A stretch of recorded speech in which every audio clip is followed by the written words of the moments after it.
So good evening and welcome to the July 25th, 2022 City Council Roundtable. I am Mayor Ross, and tonight's roundtable is being brought to you live using video conferencing technology provided by Zoom. Tonight's recording will be posted on the city's YouTube channel. And welcome to all, and thank you for joining us tonight. City Clerk, would you please call the roll? Thank you, Madam Mayor. Mayor Ross. I am here. Councilmember Benson. Here. Councilmember Christensen. Here. Councilmember Holloway. Here. Councilmember Johnson. Councilmember Lassay. Here. Councilmember Mayhew. Ms. Johnson. Councilmember Watton. Here. Councilmember Johnson. Here. Thank you. Okay. So Council, I guess Mayor Pro Tem Mayhew is not here. I'm anticipating that he probably should show up. Do you want to excuse his absence, or should we? Is there a motion to excuse his absence until he arrives? So moved. Second.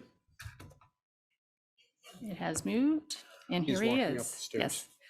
So please note he has arrived at 6:04. All right.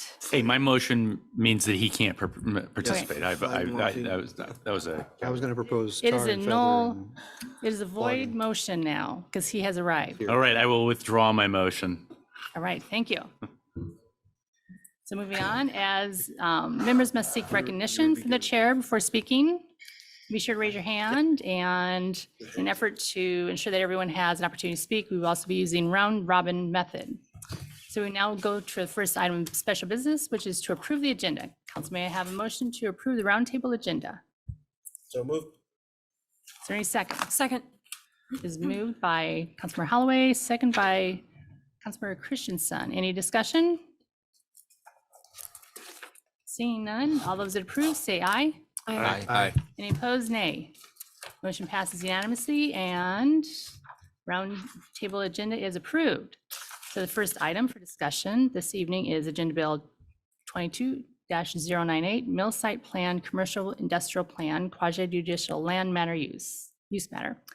The applicant, Snoqualmie Mills Ventures, is seeking city approval of a planned commercial industrial plan. This agenda item provides an introductory presentation of the PCI plan application and accompanying environmental impact statement, and proposes a recommended schedule for the city council meetings for consideration. Please note that because the city council consideration, the mill site PCI plan is a closed record proceeding where the council considers the application based on the record that was made before the city council, before the city's hearing examiner. Public comment on mill site quasi-judicial land use matter will not be accepted. Before staff begins the presentation, I will turn this matter over to city attorney, who will address the legal parameters pertaining to quasi-judicial land use matters, including the appearance of fairness doctrine. City Attorney Sturbank. All right, thank you, Madam Mayor, and my apologies. I don't know if folks who are not here can hear me. My laptop died right as we were beginning its booting back up, so I will, when I have a moment, reconnect to Zoom so that folks participating remotely can see me. In the meantime, I will start. As the mayor indicated, and as council will recall from the last time we talked about this matter and others, there are certain limitations that apply when council sits in a quasi-judicial capacity. Chief among them are the appearance of fairness doctrine and the closed record limitations that the mayor briefly just summarized. The closed record limitation flows both from city code and state statute, which say that there can be only one open record hearing and one closed record proceeding on a land use matter. And in this case, the open record hearing and the open record was made before the city's hearing examiner. And Mr. Rogers, when we were last here, summarized the copious exhibits and documentary evidence that comprise the record that's available to you.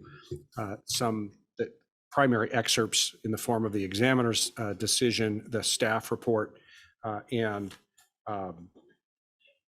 copies of the PCI plan criteria are in the notebook that was prepared and placed in your council boxes last Friday. Those are only excerpts. The remaining exhibits were all provided in a link at the last council agenda packet, and they're available online as well for members of the public to see, and council can access them there. And so per your code requirements and state statute, your consideration will be based only on that record, generally with no new evidence admitted. And for that reason, council is not accepting general public comment as part of this roundtable or tomorrow during the special meeting on the mill site matter or in subsequent mill site related meetings. The second thing to discuss is that the appearance of fairness doctrine applies, as we talked about last time around. It generally prohibits ex parte communications. There are also some other limitations as well. I won't go through the entire description of the background of that, but we'll just proceed to poll you briefly with the questions that I asked last time around. I would expect many of you, the answers will be the same as last time around, perhaps with the exception of whether or not there's been ex parte communications between the last meeting and here. So it's fine if you just want to indicate same answer as last time, but I'll go. I'm sorry, Councilmember Benson, you had a question? Yeah, if you could make just a specific statement that I can't talk to my wife about this, I would really appreciate it. If I could get that from a lawyer so that she will leave me alone. I'll give that some consideration.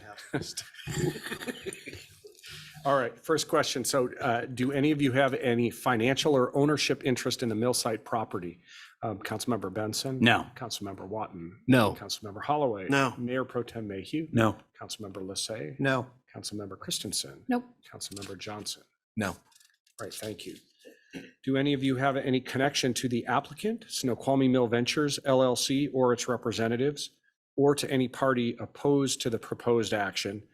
That would include the group known as Snoqualmie Community Action Network, as well as the various individuals, all of whom are listed in the hearing examiner's decision. Councilmember Benson. Tom Stroof is a friend of mine from church. And does your friendship with Mr. Srofe affect your ability, do you believe, to impartially decide this matter? No. Councilmember Watton. That would be Tom Schroff, and we have discontinued any discussions with this matter since I was appointed to this position. Okay, and can you, for the audience and the record, state the date when you were appointed to this position? That would be January 10th, Of 2022. All right, thank you, Councilmember Watton. Councilmember Holloway. No. Mayor Pro Tem Mayhew. No. Councilmember Lissay. No. Councilmember Christensen. No. Councilmember Johnson. No. Do you believe you stand to gain or lose directly as a result of approval or disapproval of the project? Councilmember Benson. No. Councilmember Watton. No. Councilmember Holloway. No. Mayor Pro Tem Mayhew. No. Councilmember Lissay. Not that I know of. Councilmember Christensen. No. Councilmember Johnson. No. Are you employed by or do you have any prospective employment with any of the parties to this proceeding? Councilmember Watton. No. I'm sorry, I I'm sorry. jumped ahead. Councilmember Benson. No. Councilmember Holloway. No. Mayor Pro Tem Mayhew. No. Councilmember Lissay. No. Councilmember Christensen. No. Councilmember Johnson. No. Is there any reason that you believe you cannot judge the matter impartially? Councilmember Benson. No. Councilmember Watton. No. Councilmember Holloway. No. Mayor Pro Tem Mayhew. No. Councilmember Lissay. No. Councilmember Christensen. No. Councilmember Johnson. No. Have you had any ex parte contacts with proponents or opponents concerning the proposed action? And given that your answers the last time around, it's fine if you limit your answer here to between the last council meeting and tonight. No. Councilmember Watton. No. Councilmember No. Holloway. Mayor Pro Tem Mayhew. Well, I didn't answer you last time because I wasn't here. So can you state the time period I should be answering? Since the hearing examiner's decision, which is when the matter became pending in front of the council, have you had any ex parte contacts with the proponents or opponents concerning the proposed planned commercial industrial plan? No. Councilmember Lissay. Not directly, but I did open up inadvertently a Facebook post that was put up, saw what it was about, and immediately closed it. Thank you. Councilmember Christensen. No. Councilmember Johnson. No. All right. Thank you, council members. That concludes my polling on the appearance of fairness doctrine. One other thing I'll talk about as a segue before either Ms. Arteche or Mr. Johnson begin the presentation are the other general legal limitations that apply to your consideration. You'll probably recall from the land use training that has been provided to the council in the past that because this is a quasi-judicial matter, it is decided by you by applying the criteria in the city code to the application before you. And that's a requirement both of your city code, again, as well as state statute. And the statutes are codified in chapter RCW 3670B.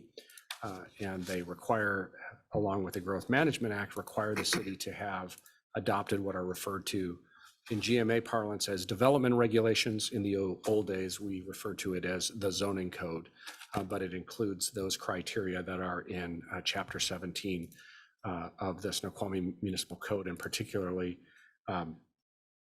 chapter 1720, which are contain the PCI plan criteria. And the statute does also then require that when you apply those code provisions, that they're determinative of certain things, among them the density allowed on the site, the type of land uses, and if funding is provided for capital improvements through the CIP and the capital facilities element of the comprehensive plan, then funding for infrastructure needs of the project, and that you're prohibited from using the application as an opportunity to revisit those policy choices that are made in your code. And then the particulars of those, I think Ms. Arteche and Mr. Rogers are prepared to walk you through this evening. So that's just a brief summary. There is a placeholder on the agenda in this meeting as well as future meetings for closed record discussion if the council would like to deliberate in closed session. Because this is a quasi-judicial matter, the Open Meetings Act allows that. You could do that as part of this special roundtable, although there's not a lot of time in it, and in future meetings as well. I just wanted to make sure that people were aware of that opportunity. With that, Mayor, that concludes my opening remarks. Great, thank you, City Attorney Sturbank. Now we'll have Jason Rogers will make a presentation and review the schedule. Do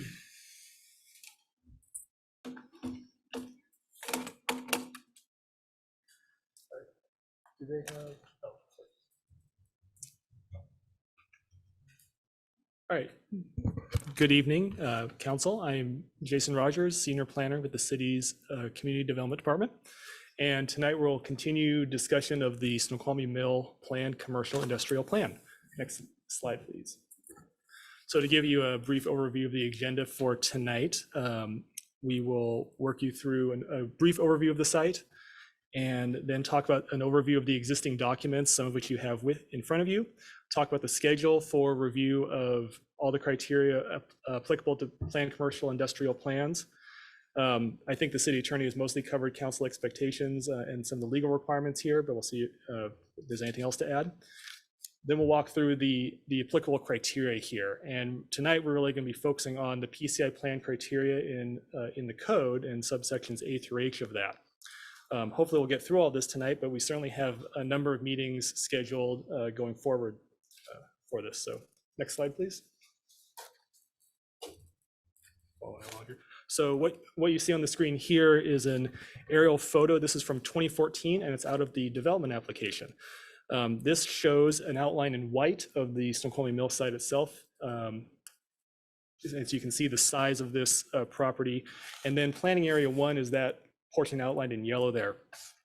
You can see on this aerial photo that there are structures left over from this site's former use as a warehouse or lumber mill. And then also some areas to the west were also used mostly for log storage. Current uses on the site today would be the Dirtfish Rally School, as well as some both indoor or rather covered and uncovered storage areas, mostly on the eastern portion of the site. Next slide, please. This is a graphic representation. I apologize for the quality on this, but it's a graphic representation from the application of the different planning areas in this application. The applicant has broken it into these 3 planning areas, which will be the development phases of the site should it be approved. Next slide. Mr. Rogers? Yes, sir. Can I ask you a quick Just quick question, the Yeah. planning area one in this graphic is a different shape from the planning area one in the last. Yes. Um, Is that significant to know at this point, or is? No, and this is more of a graphic representation. This is somebody drawing some big bubbles over the aerial photo. I think some of the plan drawings that are as part of the application show the boundaries of planning area one much more precisely. And so this is just a kind of an easy way to, at a glance, say, here is planning area 1 and 2 and 3 on the site. And Oh, that's okay. not- In the last one, there was a big rectangular area above that was also included in that. Correct. Yeah, and so that part, that is part of the site. It's a large wetland, and so the applicant has elected to include that as part of planning area 1. Councilor Holloway? So which document is the legal binding document for the definition of the planning areas? I don't want to get into a map contest again. Been there, done that. It's not fun. Yeah, but like I said, I would say this is just a I sketch understand this drawing. is a cartoon. So, yeah, this is a cartoon. And so there are other plan sheets that are part of the application, and we can talk about that a little later, that shows here's planning area 1, here's planning area 2, here's planning area 3. It's the maps that are included in the PCI plan application, which is one of the documents in your notebook, and that is the applicant that, or I'm sorry, that is the document that the hearing examiner has recommended that you approve. And that's the document that's in front of you for. Okay, so decision. legally, when we're referring to the planning areas, we should refer to that map and there. Okay. Correct. Mayor Pro Tem Mayhew? Yes, I just want to make sure the significance of these shapes. So at the end of this process, we'll be approving or denying something that only applies to planning area 1, and we'll be making no action with regard to area 2 or 3, or is that an accurate understanding? Well, what we have here, and can we get the next slide, please? What we have is, so this table here shows the overall square footage of development proposed for the project, and this is in the application and the EIS and everything else. And so what we have is we have a relatively high level of detail for planning area 1. They have approximate building footprints and sizes of the individual buildings and what land uses would go in there. For planning areas 2 and 3, you'll note that it's just big chunks. Planning area 2 is that 400,000 square feet of warehouse manufacturing, and the applicant does not have, even conceptual footprints for planning areas 2 or 3 at this time. So what the council would be approving is, say, yes, we approve of 400,000 square feet of warehouse manufacturing in planning area 2. The exact details of that are to be determined, and the city attorney can of course discuss more, because there's a number of conditions that are recommended both by staff and the hearing examiner regarding future development of planning areas 2 and 3.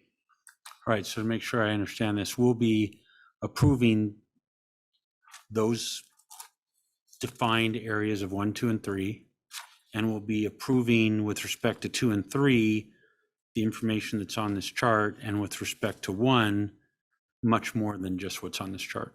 Correct. Got it. Thank you. So as you can see from the chart, as we just discussed, these are the total square footages. In sum, we're talking about just over 1.8 million square feet of mixed use development. And you can see the breakdown that we have so far. The total building and other impervious surface areas, so things like parking and the roadways, would occupy approximately 36% of the site. And then 64% would remain as open space. Next slide, please. So as you'll recall from the July 11th roundtable, the record established by the hearing examiner for this project is very extensive, and it involves the review of multiple documents and various parts of the city's development codes. We provided 3 of these key documents to assist you in your review. And you have them in the binders. They're also attached as Exhibit 4 to the Agenda Bill 22098. And there's some internal hyperlinks within that specific exhibit to help you click through and get directly down to relevant portions of these documents that, as we work through the criteria. As we discussed previously, the entire record for this project is available. There's a OneDrive link in the Agenda Bill. That's a huge amount of information. And that's why you have these hard copies with the links to try to help you focus at least on those specific documents. And we can refer to the other record documents as needed if, should questions arise. Next slide, please. So to help the council, to guide you through the review of this material, I'm going to walk you through the decision-making criteria that's in the code. And this decision-making criteria was used as the basis both for the staff report and for the hearing examiner's report. We've put together this review schedule, which is included in the agenda bill, beginning tonight with the PCI plan criteria. And this schedule will take the council through final action in September of this year. You can see up at the top where the red arrow, we're at Monday, July 25th, talking about the PCI plan criteria. And then we'll move through the schedule after this. So what this doesn't show, unfortunately, is, obviously at a roundtable tonight, we have 1 hour. At tomorrow night's special meeting, we'll have 3 hours. And so there will be some variation in the meeting length and how much material we'll be able to work through. But we're hopeful tonight to get through the PCI plan criteria. So Council, do you have any questions regarding this schedule? So I think there's a total of 9 meetings and about 19 hours of deliberations. And we think this is like the worst case scenario. The schedule can be fluid. And so if we get through the PCI plan, for instance, tonight, or some of it tomorrow, consider reading ahead in case we move. We're going to work on deviations tomorrow night, but then also there's a possibility that depending on how long that takes us, we could move the additional conversation regarding the other deviations into the meeting tomorrow night. So, so again, we're hoping that it doesn't take the 19 hours, but if it does, that's fine. But let's try to read ahead and plan ahead so that we can, we'll probably change the schedule and have good deliberations, but we could move things earlier if needed. Mayor Pro Tem Mayhew? Yeah, so at least one council member has raised the question that we all might want to think about of, instead of this schedule, or in addition or as a modification of the schedule, would we rather give up a Saturday and try and take a whole section of this and get through it, as opposed to having this many evenings over that Seconded. few months? Hasn't made a motion yet, so don't So And so, if we're interested in exploring that, the mayor did, and correct me if I'm wrong, did volunteer or say, it's probably more that I requested, would she be willing to have the city clerk, give us a doodle poll and try and find out our availability and preference? But if we want to sort of explore that, we could. So just so you know, I think there's only one other evening that's 1 hour and the rest of them are 3 hours. So if you're considering a Saturday, there's not that many Saturdays available with other city events coming up with that require some of our staff attention that will have to be there. So I'm not saying there's a lot of Saturdays available, most likely September. Yeah, I would just say that the amount of time, the amount of evenings with one thing and another is now taking up a number of evenings that I really am finding hard to support. It's way more than I think I sort of expected or that we've ever done before. So I'm just looking for ways to kind of try and free up our schedules. But I don't even know if we'd like to do that. So that's the question. Yeah, Councilor Johnson? Yeah, having a bunch of those Tuesdays is a stretch for my family situation. So if it could be done to consolidate some of that into a Saturday, I'd be very supportive. Councilor Benson? And I just want to support Joe. And that, so but understanding that there is a lot to go through and this does need to be handled in a timely manner. But I'll clear any Saturday. And it seems to me like if we did it if we did like a marathon kind of thing, it might be more efficient than having to, re-spool every time to get back into the mode. It seems like I guess I wonder how much staff would we really require if we could find a Saturday where Mr. Rogers and Ms. Artecha are available, and Mr. Sturbank. I mean, how many people do we need from the city staff to make it a go? Well, at least them, and I don't know what the total would be, but again, there's different events that are coming up that people want to participate in, so. Councilor Say? Yeah, I'm going to go the other way. I'm not willing to give up a Saturday. I have family obligations. I have things planned all summer. I've got kids in school, and that's the only time I get to do those kind of things. So it may sound like, oh, great, we'll take a Saturday and do a bunch of this stuff. Well, you may not get all council members there if you choose a Saturday. You're likely to get, I think we'll get better participation if we do it in the evenings. But I'm one council member's opinion. I'm just, I too have some concerns of why we're putting, we all know what we signed up for, and we all have the ability to read the documents and ask questions. I'm not sure why we have to do 11 presentations.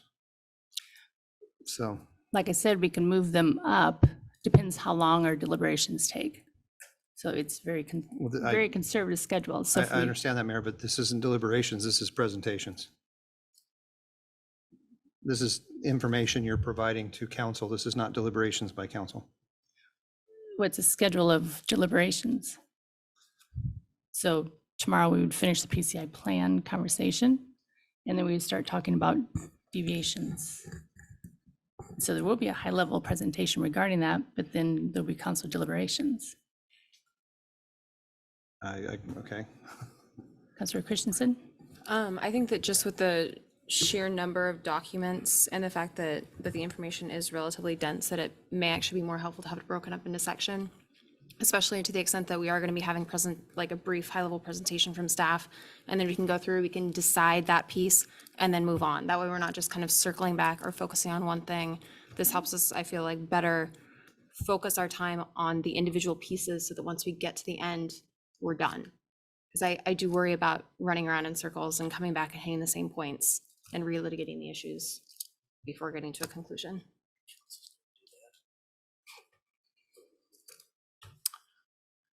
Right.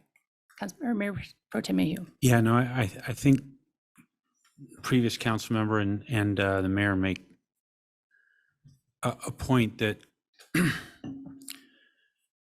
sort of how much we do our homework, right, is going to define how much time we have to spend on these things. And if we can really, like, so in my mind, just during this conversation, I've decided, okay, well, if we don't do a Saturday, I'm going to commit a Saturday to read this stuff. And I think maybe the answer is whether it's a Saturday or whether it's weekdays.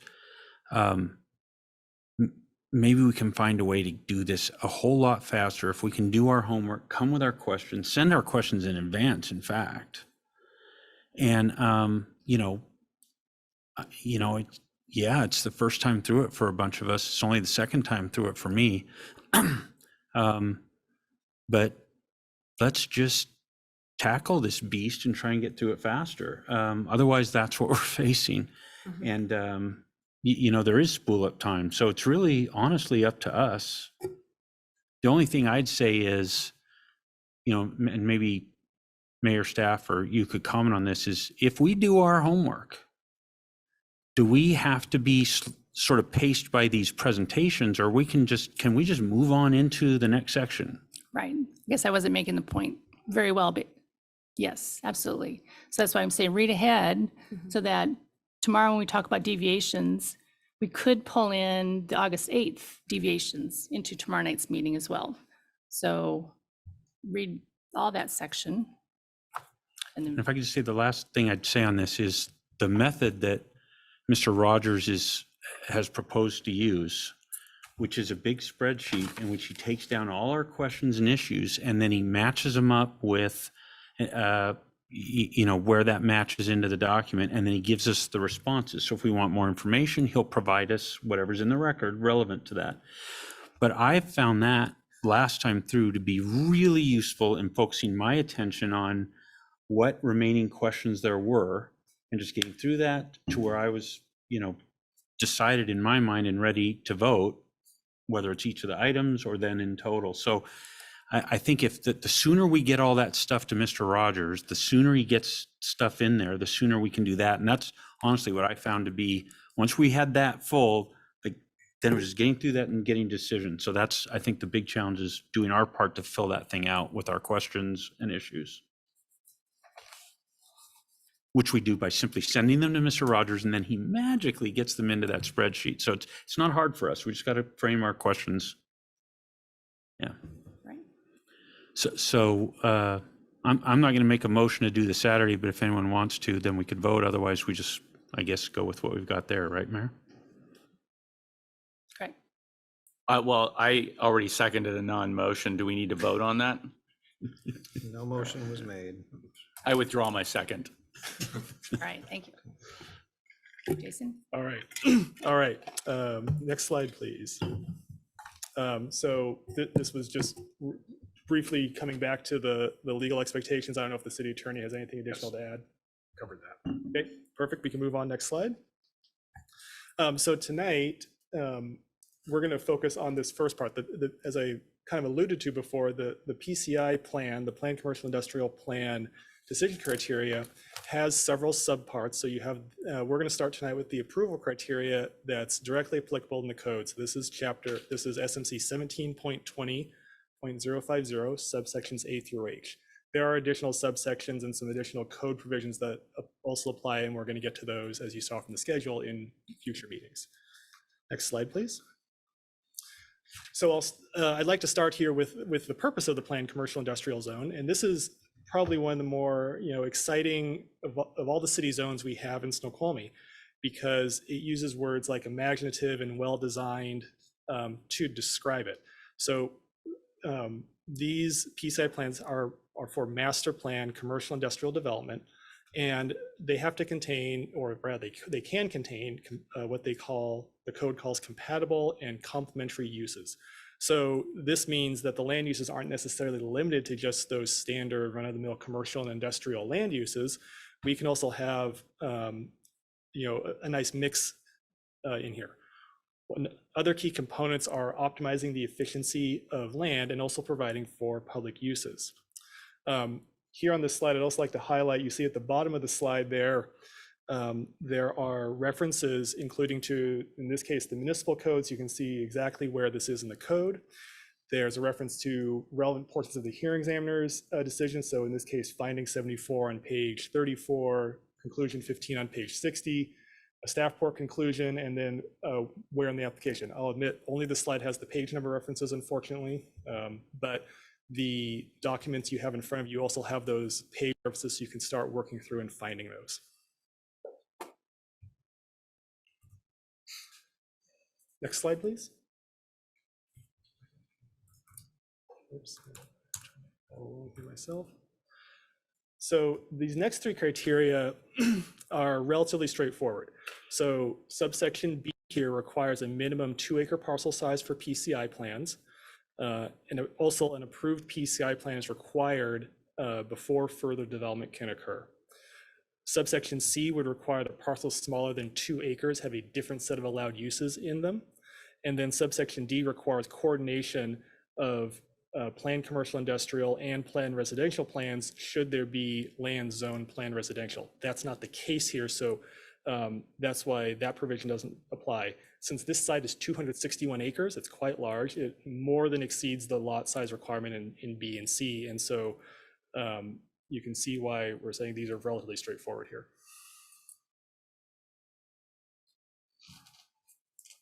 All right, next slide, please. So the next criteria is subsection E, and this one talks about encouraging a mix of uses both horizontally and vertically. It says they are encouraged but not required. This application proposes to mix uses both horizontally and vertically, and I'll show you a couple images here. Next slide, please. So this image is taken from the draft environmental impact statement. It was done by the applicant's architect back in 2017. This is showing a view along the main street in Planning Area 1. They would call it Mill Street, at the moment. And so what you're seeing here is those up to 160 residential units on top of ground floor retail restaurant uses. Then the next slide, please. So, Oh, we can go Mayor back. Pro Tem Mayhew. yeah, just had a question. Sorry. For some reason, I had the conclusion that Planning Area 1 did not have retail and residential. Is that incorrect? It's incorrect. That Thank is you. the one planning area that does have retail residential. I just got it uses. confused. That's Thank you. That's okay. So next slide, please. And so this one is another rendering from the draft EIS, and this is showing the warehouse manufacturing buildings, which would be located behind the buildings on the main street. And so, as I said, this is a more warehouse manufacturing, light industrial. This one is more likely showing like a winery taproom kind of development, but there's obviously a range of things that could occur here. You can really see the architectural integration that, at least at this conceptual stage, the applicant is going for, and how it all fits together.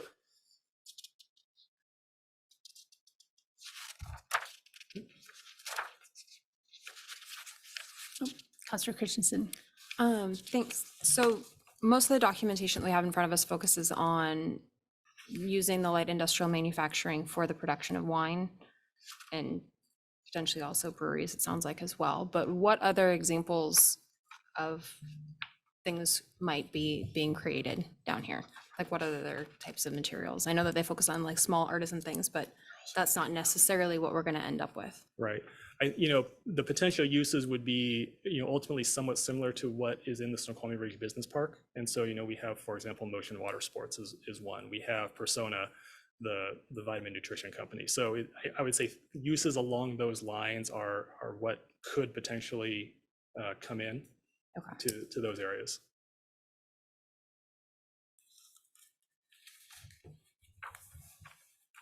Councilor Johnson. So when I think about the commercial spaces, my mind goes to a similar kind of an area with commercial development on the Ridge, which is on Center, which was originally intended to be mostly retail, and it has increasingly become doctor's offices, which is not a particularly walkable kind of a use for residents. It's a place you drive once every once in a while to an appointment, but that's not a kind of a use where you kind of mill around on the street and spend time. The reason, my understanding for why that has occurred is because there is the ability for a building owner to allow a use that is not necessarily retail if they put forth whatever counts as a good faith effort to fill the space. And after a certain period of time, they can go, I put forth a good faith effort, and then it can be filled with something that is not a retail use. I'm wondering for these commercial spaces, is there a similar situation that could occur 20 years down the road where we don't really have too many restaurants there? We don't really have boutiques or anything like that.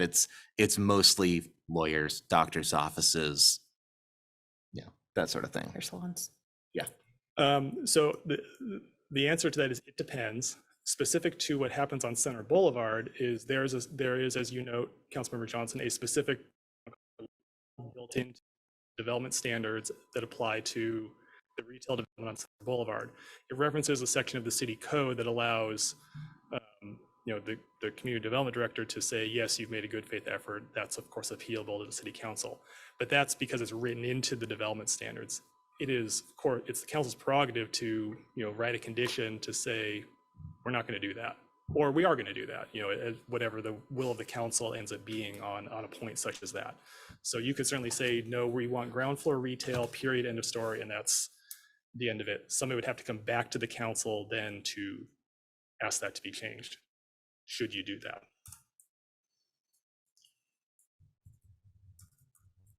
And just to clarify, which situation is actually in the PCI right now? Would it be that it would only be retail, or does it have the ability for them to get out of it, or how is it right now? Right now, there is no specific restriction written in. It is, of course, intended for retail use, but there's nothing that would, if you will, force it. So you could end up in that similar situation, certainly. There's a difference between this particular applicant and how they plan to, of course, manage the property versus what we've seen on Center Boulevard and also elsewhere in Snoqualmie. It can be different landlords with different interests. So that's something to keep in mind. As you note, landlords can change. So this applicant certainly has presented a little more holistic vision for that main Mill Street, I think, than at this point in time. And I'd like to think they would, of course, continue forward with it. But it is the council's prerogative to say, no, we're going to write a condition that says you need to do that, no matter whether this current applicant continues owning it, or they sell it to somebody else in 10 years, or what have you. And in addition to whatever condition of approval you might write that could be fleshed out further in the development agreement, which is part of the purpose of that document, is to put more meat on the bones for various requirements that will be implemented as the project builds out. Okay, so that's not necessarily part of the PCI plan, that would be development agreement. Well, the development agreement is intended to accompany this, and at the end of this process will be presented, the council will be more or less making those decisions simultaneously. It's just a question of sort of where that condition is placed and how much detail is put in either place. All right, thank you.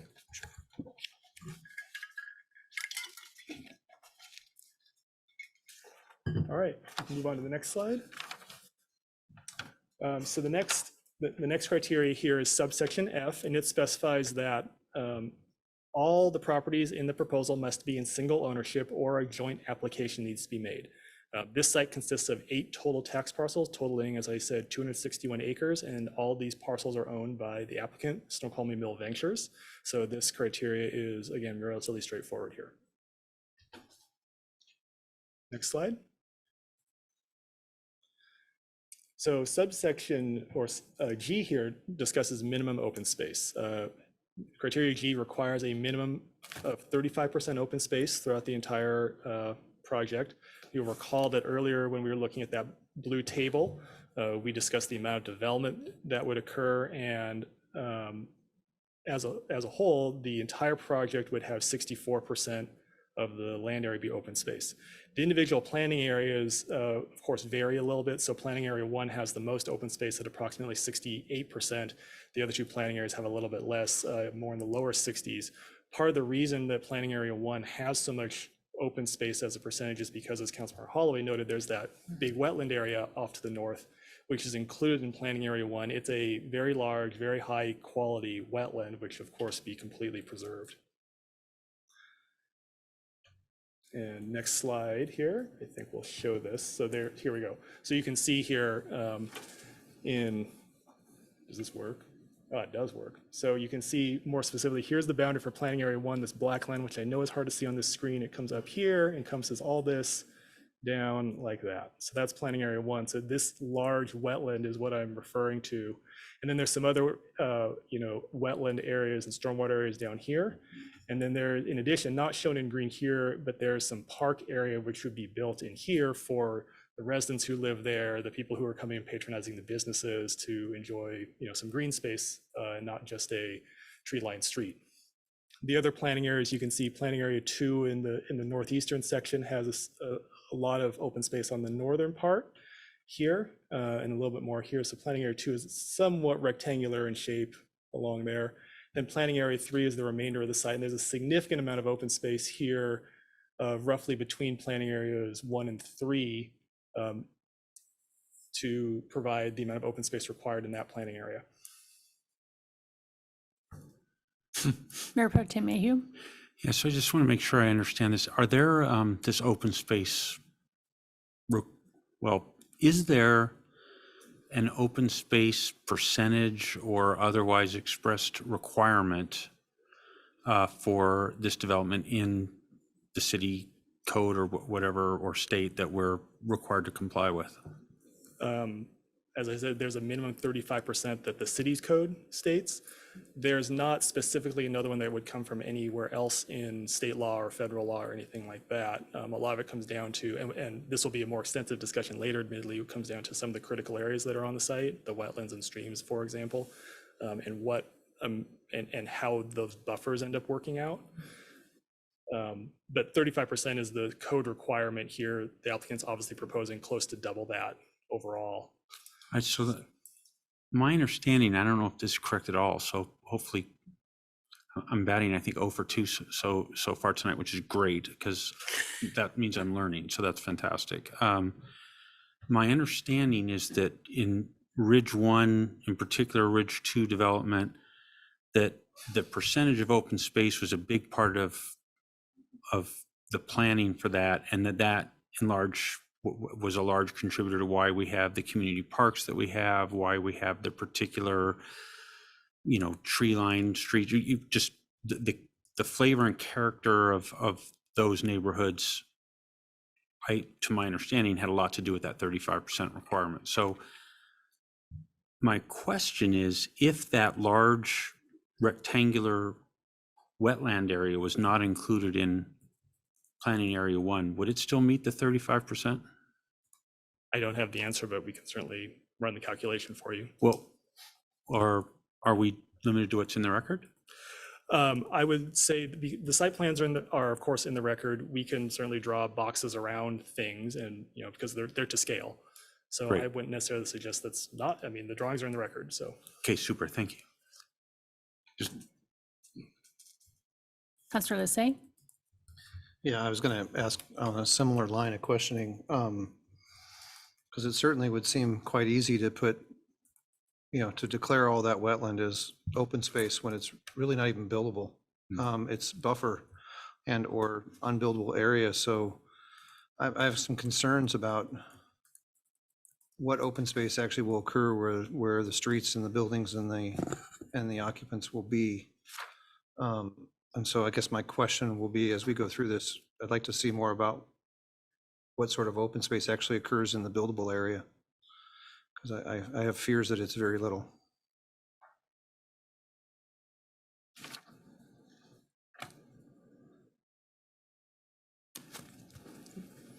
And Jason can check the code definitions. Off the top of my head, I don't believe that the open space is defined as must otherwise be buildable.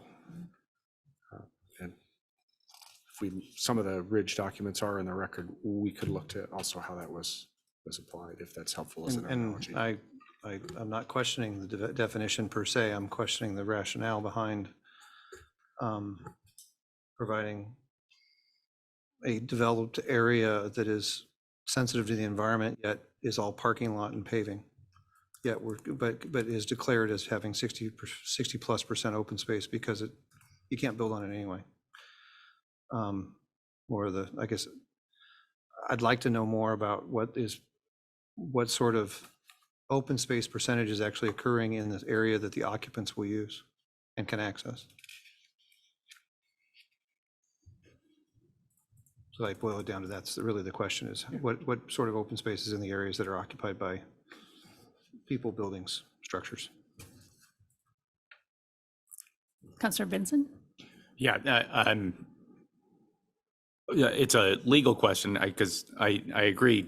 I'm purchasing more land that's adjacent to the area that you're going to develop, and calling it open space feels like convenient understanding of the code, but that may be the code. And so my legal question is, if that's the case, there's not really anything we can do about it, right? I mean, the law is the law, and we have to follow it. The code's the code, and we have to follow it. But that being said, to Councilmember Mayhew and Lissay's point, if we can encourage real useful open space to maybe be included, because one of the things in the decision that was that the hearing examiner put out was that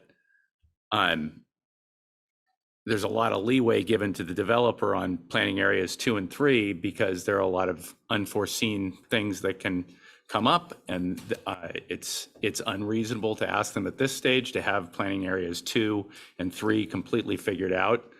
And I think that's totally reasonable to say that to a developer who's developing a lot of land, but at the same time, it feels like the city should have a little bit of opportunity to say, hey, you know, we noticed maybe there's an opportunity for some useful open space in these other areas, not just impenetrable wilderness that's adjacent to your property. So we probably have like 1 more minute before we take a break, before we start the council meeting. Jason, was there anything else on your slides or? Sure, actually, could we go one more slide? We'll get to subsection H and see if we can get through all these. And certainly we have a couple questions we'll have to get back to the council on. This last provision here is criteria H relates to provision of circulation, solid waste, water, sewer, stormwater systems. And these must be designed to allow, as the code says, adequate and efficient expansion to accommodate development which can be reasonably anticipated. So if you flip to the next slide here, we have a graphic. This is the city's future land use map from the comprehensive plan, and relevant to this, and I understand it's small, I apologize for that. So this light purple area here is approximately the Snoqualmie mill site, and this black line that follows all around is the city limits. And then this red line here, which is down here, and then a little bit more again up here, is the city's potential annexation areas within the urban growth boundary. So this little sliver here is actually part of the application, even though it is not within city limits, it's owned by the applicant. And so there are no further areas beyond this that are within the designated urban growth area for King County, meaning there is no reasonably foreseeable future development outside those areas that would be served by urban services provided by this city.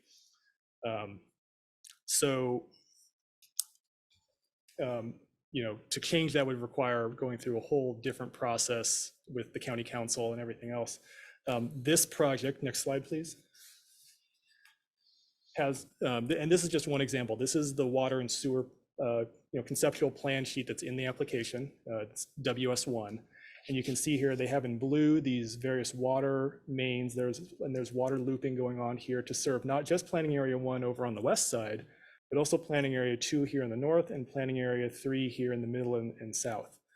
These green lines you see are the proposed sewer lines, and while you can't read it, there's a proposed sewer lift station down here, another one here. So the applicant has is attempting to determine what infrastructure is reasonably needed for this development proposal as a whole, even through the future planning areas, which are more conceptual at this point, while recognizing that nothing, there won't be any development out over here going up the hill into the Tocqueville area, which is an unincorporated King County and will remain that way. Furthermore, the applicant has, again, of course, conceptual plans for connecting, the roadway network throughout the site. Right now, they're showing an entrance down here off Mill Pond Road, and then secondary entrances off the Hall Road, as it's called, here, and then back here. There would be, of course, future access at other points, and the applicant would connect through to the east side of the site as well. So there would be internal connectivity to provide for, solid waste handling, circulation, et cetera, and things like that. So any other comments? We need to I have no more. wrap it up. And so tomorrow we will continue discussion, actually deliberations on the PCI plan criteria, and then we'll get into deviations. And that includes the height limit, wetland buffers, and if you read ahead, road standards, street lighting, and allowed uses. So, and it is, I believe, starts 6 p.m. tomorrow, and it's a 3-hour session, so. Thank you, and is there a motion to adjourn this meeting? Move to adjourn. Okay, Second. so it's moved by Mayor Pro Tem Mayhew and second by Councilmember Lawton. I'm just going right on the road. Okay, all those in favor? Aye. Aye. Aye. Opposed? Nay. All Nay. right, we are adjourned.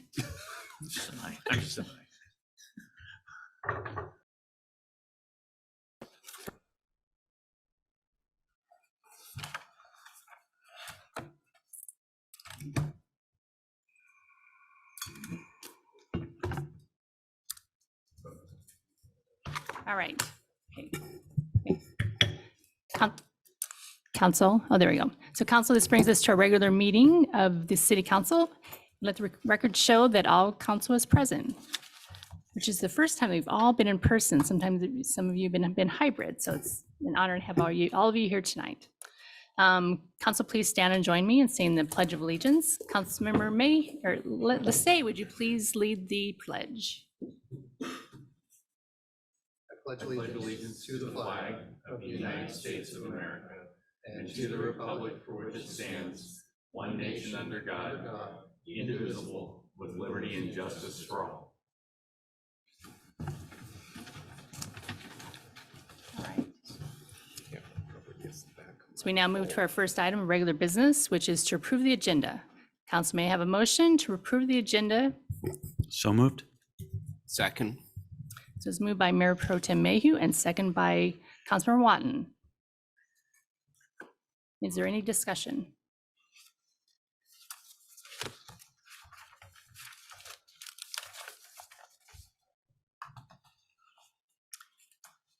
Seeing none.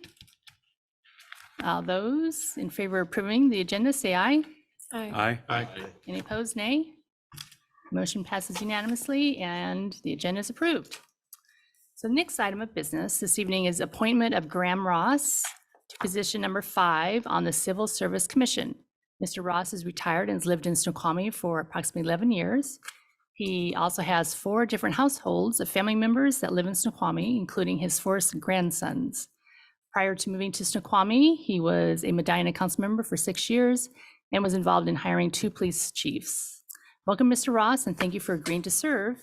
And just to state for the record that I am not related to Mr. Ross. The council may have a motion to confirm the mayor's recommendation to appoint Graham Ross to position number 5 on the Civil Service Commission. So moved. Second. It was moved by Mayor Pro Tem Mayhew, second by Councilmember Holloway. Is there any discussion?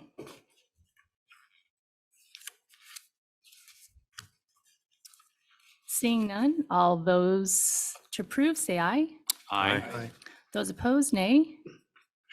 All right, the motion passes unanimously, and Mr. Ross is now appointed to position number 5 on the Civil Service Commission. And I believe I saw him earlier. Let's see if he, any attendees? So we do have Mr. Ross joining us. Mr. Ross, did you have any comments you'd like to state? If so, you can raise your hand. We can unmute you. Oh, he did raise his hand. Can we unmute Mr. Ross, please? So what is it? Is he on the phone or? I've asked to unmute him. He needs to unmute himself on his end. He's participating via computer, I believe. Oh, there he is. Yes, how's that? That is great. We can hear you. Well, that's wonderful. I appreciate the opportunity to serve my community. Excellent. I think you'll be a great fit in civil service, so thank you for volunteering. Looking forward to it. Great, thank you. Thank you. All right.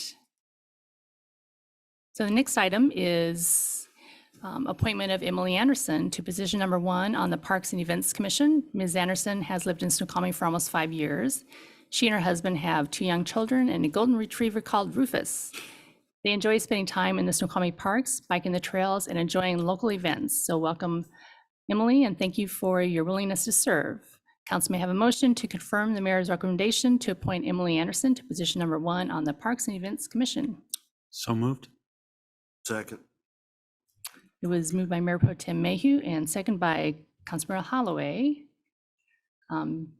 to approve Emily. Is there any discussion? Seeing none, all those that approve, say aye. Aye. Aye. Any opposed, nay? So it is confirmed that Ms. Anderson will be joining the Parks and Events Commission, and I believe she's also in the audience this evening. Well, she was. I am. I'm here. Yeah, do you have any comments, Emily? No, thank you so much. I'm looking forward to it, and I'm so happy to be able to be a part of the community a bit more. Excellent. Well, thank you for volunteering to serve on the Parks and Events. So thank you so much. Thank you. Familiar? Does it sound familiar at all? Just a touch. Sounds like me. Okay, okay, that's great. Young children, we love them. So our next item on the agenda is council committee and liaison appointments. Mayor Pro Tem Mayhew will advise the appointments. Yes, so currently I am the representative to the Sound Cities Association Public Interest Committee, and Councilmember Christensen is the alternate. Due to time commitments, I asked if Councilmember Christensen would be willing to step up and be the representative, and then I'll be the alternate to back her up. So that is, I am appointing Councilmember Christensen as the SCA PIC representative and Councilmember Mayhew as the alternate. Hoping you will approve that. Is that your motion? Done as a motion? No, I make an appointment. You guys decide whether to approve. Move to approve. Second. Second. There's a move to approve by Councilmember Holloway, and it was seconded by Mayor Pro Tem Mayhew. Any discussion? All right, seeing none. All those in favor say aye. Aye. Aye. Any opposed? Nay. No. Motion is unanimous. Mayor Pro Tem Mayhew? If I could just say thank you, Councilmember Christensen. I know that's a significant commitment, and thank you for taking that on. That's great. All right. At this time, we will provide time for residents to comment on items not on the agenda. Snoqualmie residents who are not present have a right to have their elected representatives perform their duties on behalf of the city in an efficient and orderly manner. Therefore, comments will be limited to 3 minutes. Please wait to be recognized.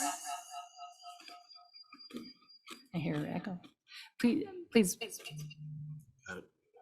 wait to be recognized and state your name and city of residence for the record. Direct your comments to the council as a whole and not to an individual member. Please note that this is not a time to ask questions of the council, mayor, or staff, or engage in debate. The council will quietly and respectfully listen to your concerns. And please also note that because the city council consideration of the mill site PCI plan is a closed record proceeding, where council considers the application based on the record that was made before the city's hearing examiner, public comment on the mill site quasi-judicial land use matter will not be accepted. And last, please just respect the decorum of these proceedings, as we all due respect will be afforded you. So with that, is there anyone like to speak to any concern that is not on the agenda this evening? Please raise your hand if you're here in the chambers or online.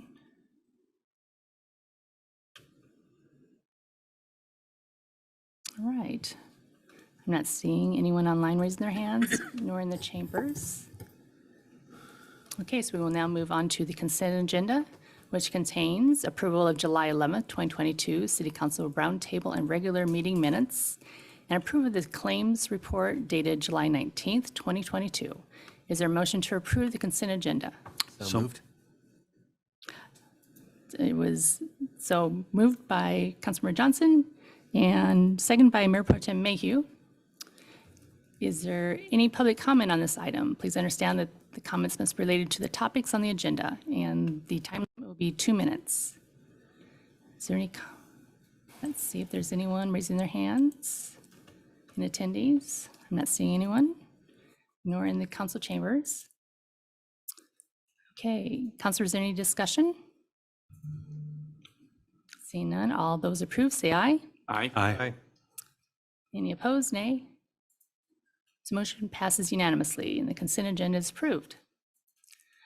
Moving on to ordinances. Council, the next item of business is 3 ordinances. The first ordinance of the council consideration is from the Community Development Committee Agenda Bill 22-070, Downtown Relook Code Amendments.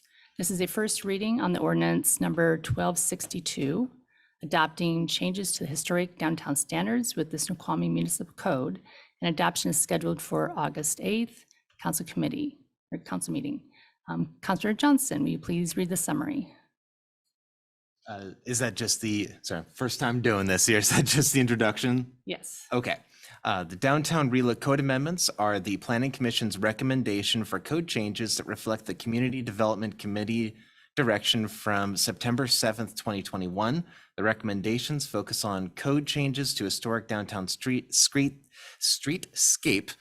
regulations, service area regulations, and definitions.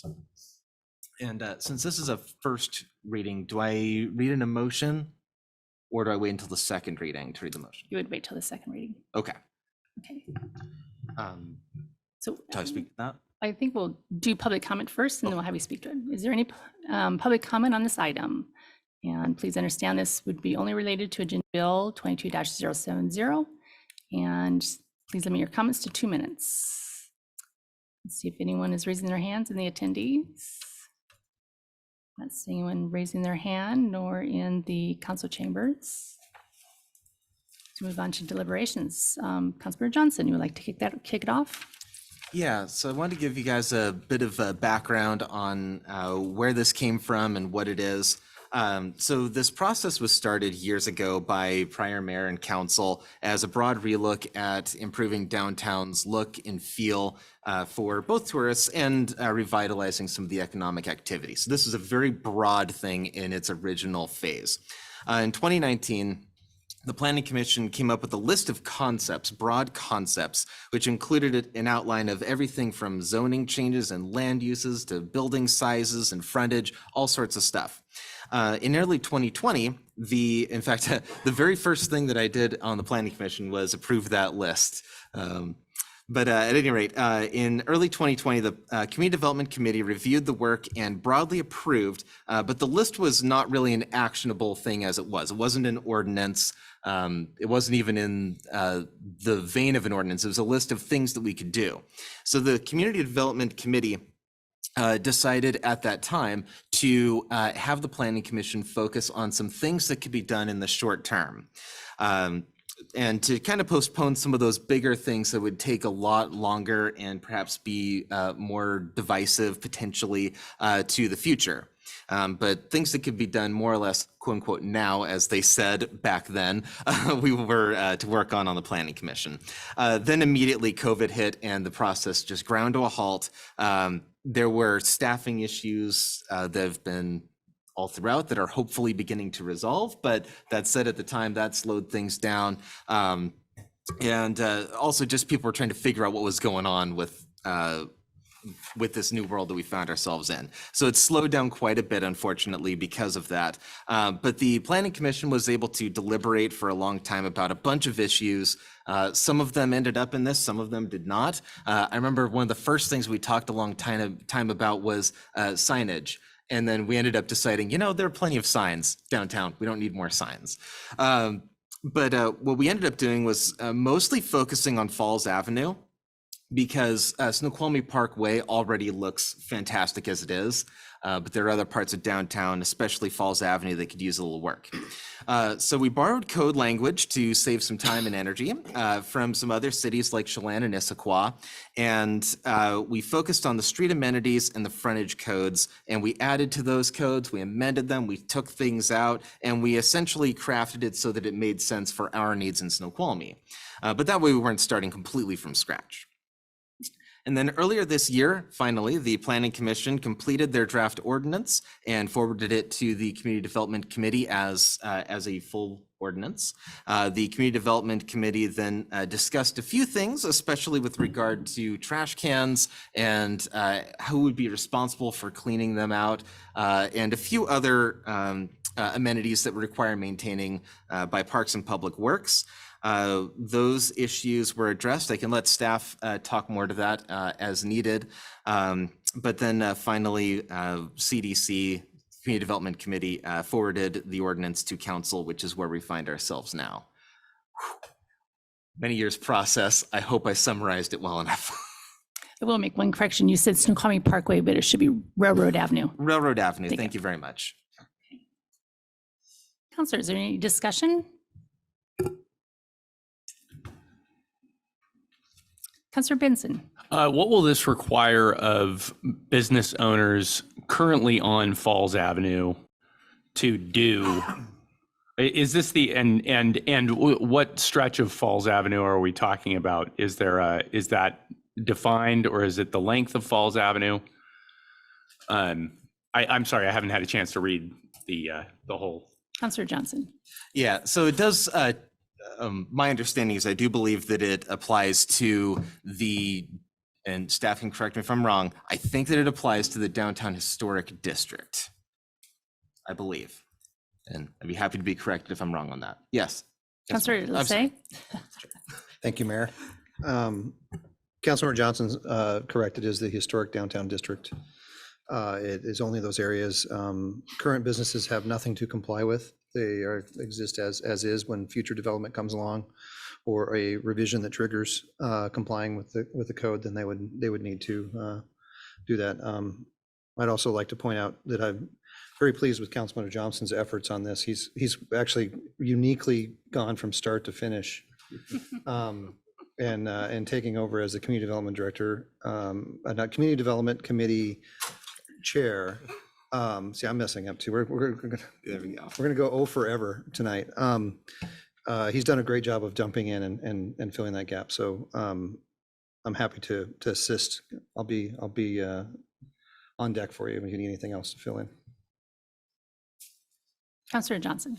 I appreciate that. And, it wasn't a one-person effort by any means. I started with this just as a regular planning commission member, then as the chair, and then on CDC, and then now as the chair of the CDC. So it's been a long process, but there have been so many people along the way. Councilmember Christensen was there for most of it on the planning commission. And of course, I'm very thankful to the rest of the planning commission. In fact, some of the new members who worked on this that just joined this last year. And most especially, I'd like to thank our staff, especially Mr. Rogers and Mr. Gamble, and for much of it, Mr. Hoffman as well. Right. Absolutely. Yeah, I think it's gone through a couple community development council committees, and I think I chaired it one year, and it might have been, because you chaired it one year too. So maybe 3 council committee meetings. So anyway, nice work, everyone. This is great. There'll be great changes and help kind of beautify the retail area. So, Councilor Christensen. I just had a quick question, and I don't want to put our new community development director on the spot, but does she have any concerns that we should be taking note of? I know that everything is already kind of up in front of us, but just with a new set of eyes.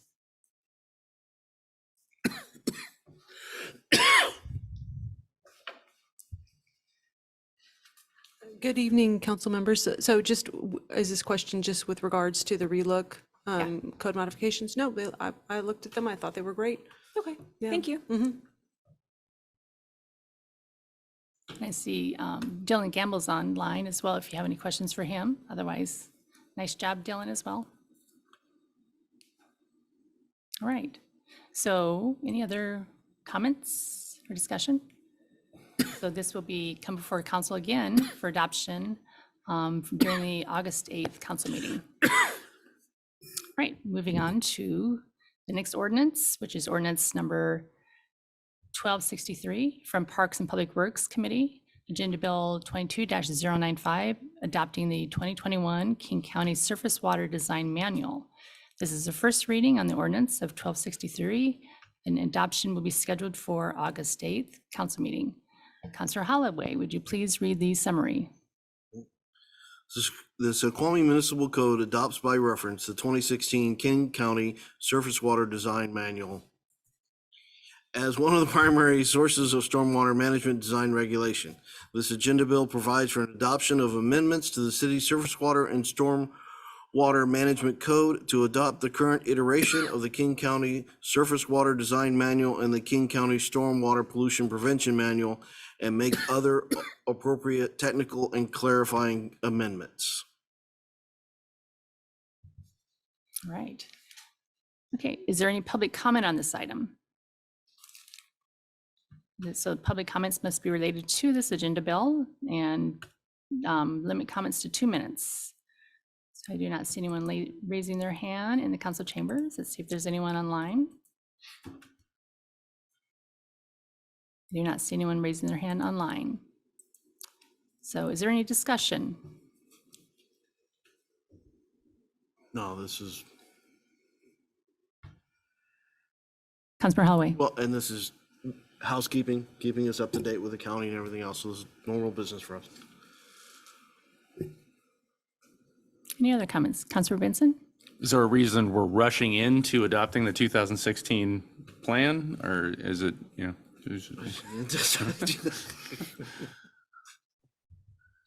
I can speak in. Patrick Fry, engineer with this. It's required to keep up with the NPDES permit, stormwater permit. We have to be maintaining equivalency with the 2019 DOE manual, and that's what this new King County manual does. Thank you. Yeah. All right. Any other comments or discussion? Seeing none. So again, this would be adopted, scheduled for August 8th at the council meeting.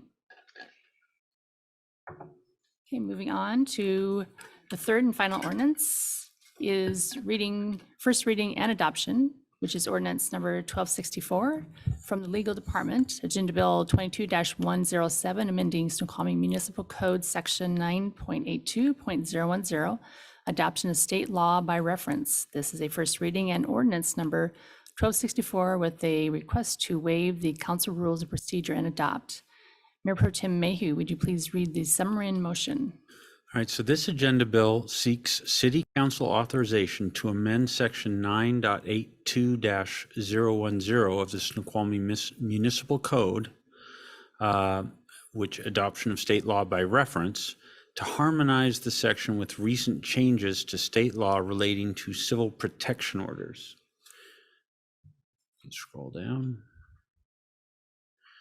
Move to waive Council Rule of Procedure 9.6.2.2 and adopt ordinance number 1264, amending the Snoqualmie Municipal Code Section 9.82.010, adoption of state law by reference on first and final reading. Second. So it's moved by Mayor Pro Tem Mayhew and second by Councilmember Christensen. Is there any public comment regarding this item? I do not see anyone raising their hand in council chambers, nor online. Okay. Any discussion? Mayor Pro Tem Mayhew. So this is being brought to us and asked for us to waive our normal two-reading process because it has to do with ensuring that protection orders can be enforced under under the city's municipal code. Our municipal code already does incorporate this, but based on various developments, legal developments, we want to be sure that we're explicitly adopting this rather than just by reference to ensure that it's clear that this can be enforced under our city municipal code. And because of the sensitivity of the topic, that's why we're bringing it as a emergency, asking us to pass it on first and final reading tonight. Any questions about sort of the technicalities or the purpose of what's going on? The city attorney is ready to answer if you have questions.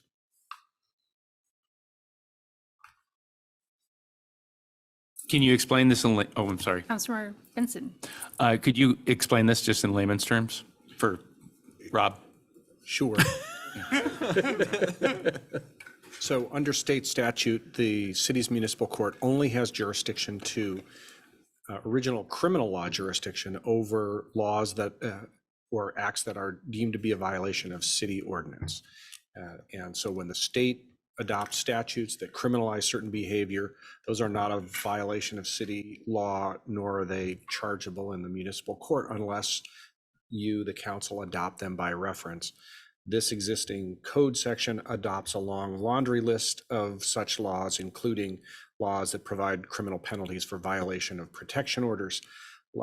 Last year, the legislature adopted a comprehensive recodification and consolidation of a number of different statutes related to protection orders. And although this adoption by reference section is broad and refers to recodification. Some criminal defense lawyers have raised the issue that the city code doesn't adopt it by reference and therefore asked the court to throw out the prosecution. The court so far has declined, but the fact that those challenges have been raised led the prosecutor to ask me to then ask you for an emergency adoption to make that clarification that's set forth in the proposed ordinance. Councillor Benson? So then this gives the police a broader brush to arrest or apply the law to people.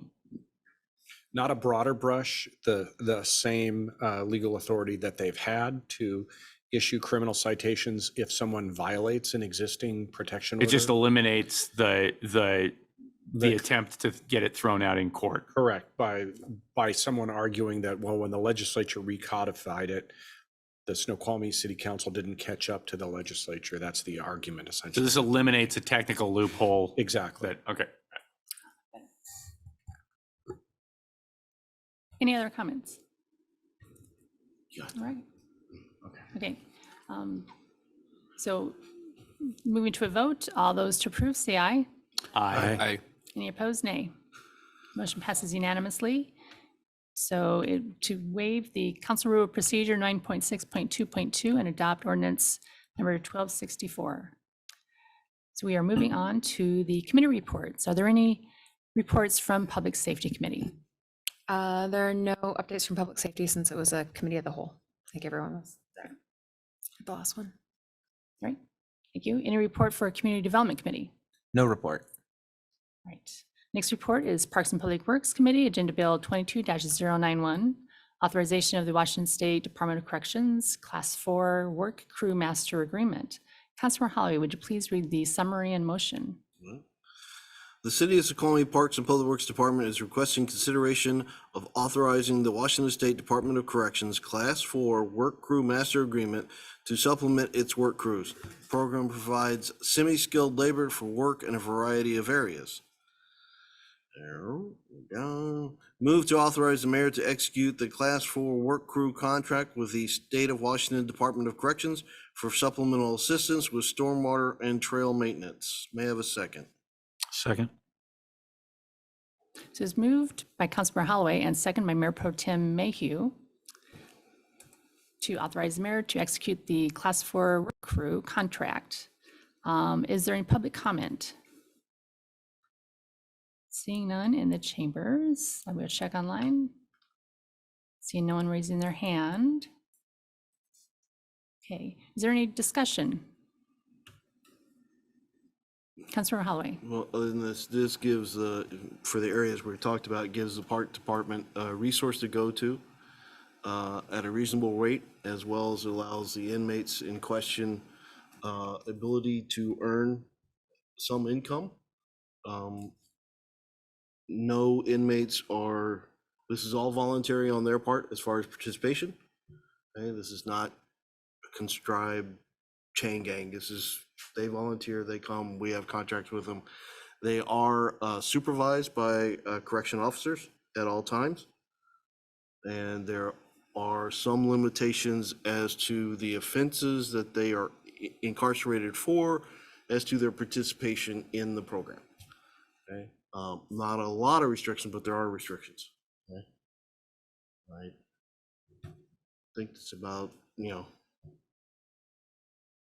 if there are concerns, again, they are supervised at all times. Right.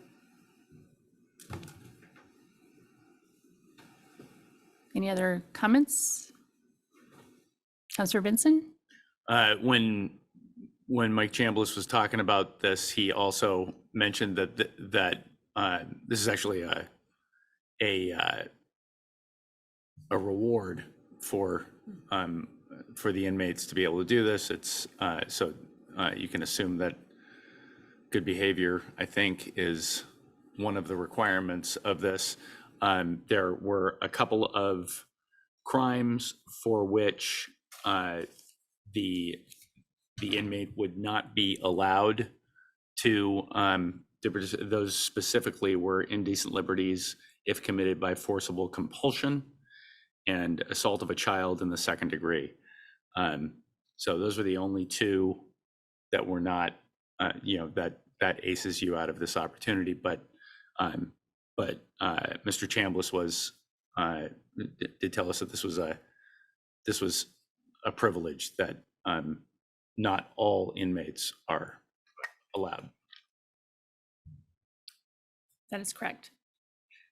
And as you mentioned, they are supervised and they are working in probably non-fun areas like 64 stormwater structures and replacing miles of fencing, things like that. So Councilmember Lissay. Yeah, so, well, I know the city of Snoqualmie has had a history of using the Department of Corrections for labor. And we have this, this is an opportunity. I still have some concerns about convicted criminals working in our city for a period of time, supervised or not. I would encourage the Public Works Director to use this as a last resort, to not, just because we say yes doesn't mean he has to initiate those hires and those services. So while I won't get in the way of having this as an opportunity, I would strongly encourage our senior staff to look for employees that are long-term solutions to our employment issues, not a short-term, easygoing sort of thing. So that's it. Councilor Holloway. I do want to highlight that a large portion of the work we're talking here is seasonal. So this is a way of managing that fluctuation in the workforce required to maintain the city. I'm not sure you have made motion, but I'm not sure that I would support restricting the Parks and Public Works Director to the tools we provide to him to manage the seasonal work, either by contract or by a mechanism like this, and trust that he will see this is done appropriately. And I will state they tried to hire seasonal workers and they were out of luck. Councilor Lissay? No, I just want to point out that no motion was made. It was only a conversation and discussion. And I want to reiterate, I do trust that Mr. Chambliss will do his best to make use of what he has available to him. Just simply stating that I certainly prefer it not to be the case. Councilor Johnson.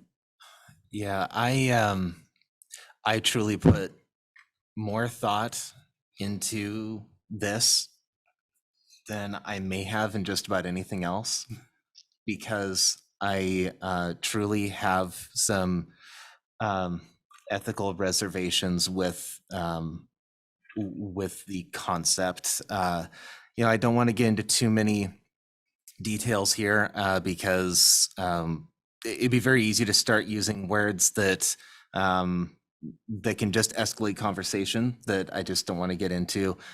So I think that I'll more or less leave it there, other than to just say that I don't care what someone has done. If I imagine myself in a situation or someone that I love doing really hard work, and at the end of a hard day, they get $12. I know that we do not negotiate their salaries at all. I completely understand that. And my concerns are that even go beyond just a salary, are not really things we have control over. They are things that the state legislature and the Department of Corrections would have to address. But this is hard because I realized that the dollar amount is very attractive. And I said I was going to stop there, and then I kept going. But just understand, this was really hard for me to come to this decision. But in the end, when I ask my heart what's right, for myself, I just come down on the side of that I can't support it. Councilor Benson. I totally respect your position. I would say that in the calculation of their wage, you need to understand that we also have to pay corrections officers who are doing a very dangerous job and get paid significantly more than that. And that has to be factored into what a convicted criminal is taking home at the end of the day. So in reality, the expense them to do that work are pretty high. I think I agree with you too. I wish we had prisons where prisoners could do work for fairer wages and get out of prison and be able to turn their lives around that much easier. But I think you have to factor in the expenses involved in allowing them to do this work. And remember that they're not conscripted, they're volunteers. Councilor Holloway?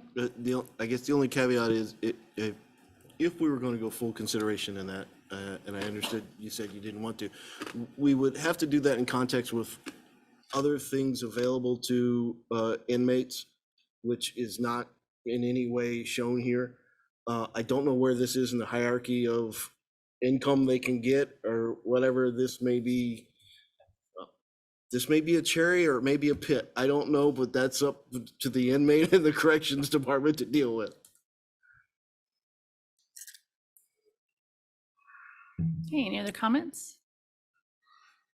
Okay, seeing none.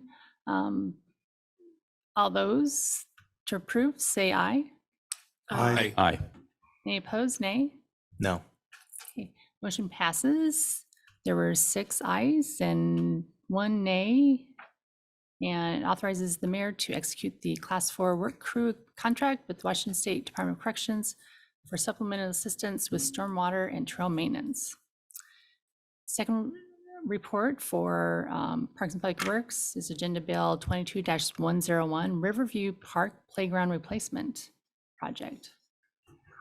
I just lost. Well, anyway, Councilor Holloway, do you want to read the motion? We lost Summary internet. motion. Zoom may have had an issue. I don't know. Yeah, do we need to wait? Or do we keep going? Can we proceed on? I've got the agenda bill here. I mean, Oh, I think unless there are it's issues, we can proceed that. on and let Zoom catch up. It looks like Zoom has returned. All right, let's go ahead and read this in. Internet's down. I think the internet's down. Comes back up for me now. Is it? It came back up. Come on. But There it goes.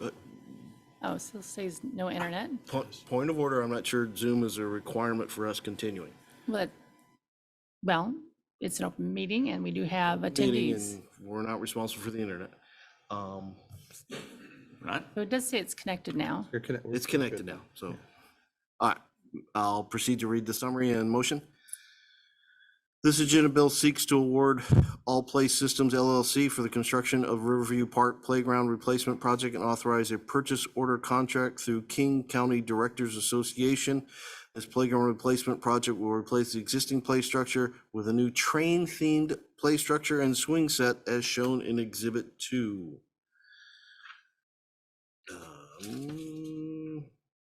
Move to adopt Resolution 1618 awarding a purchase order contract for the Riverview Park Playground Replacement Project to All Play Systems LLC and authorize the mayor to sign. May I have a second? Second.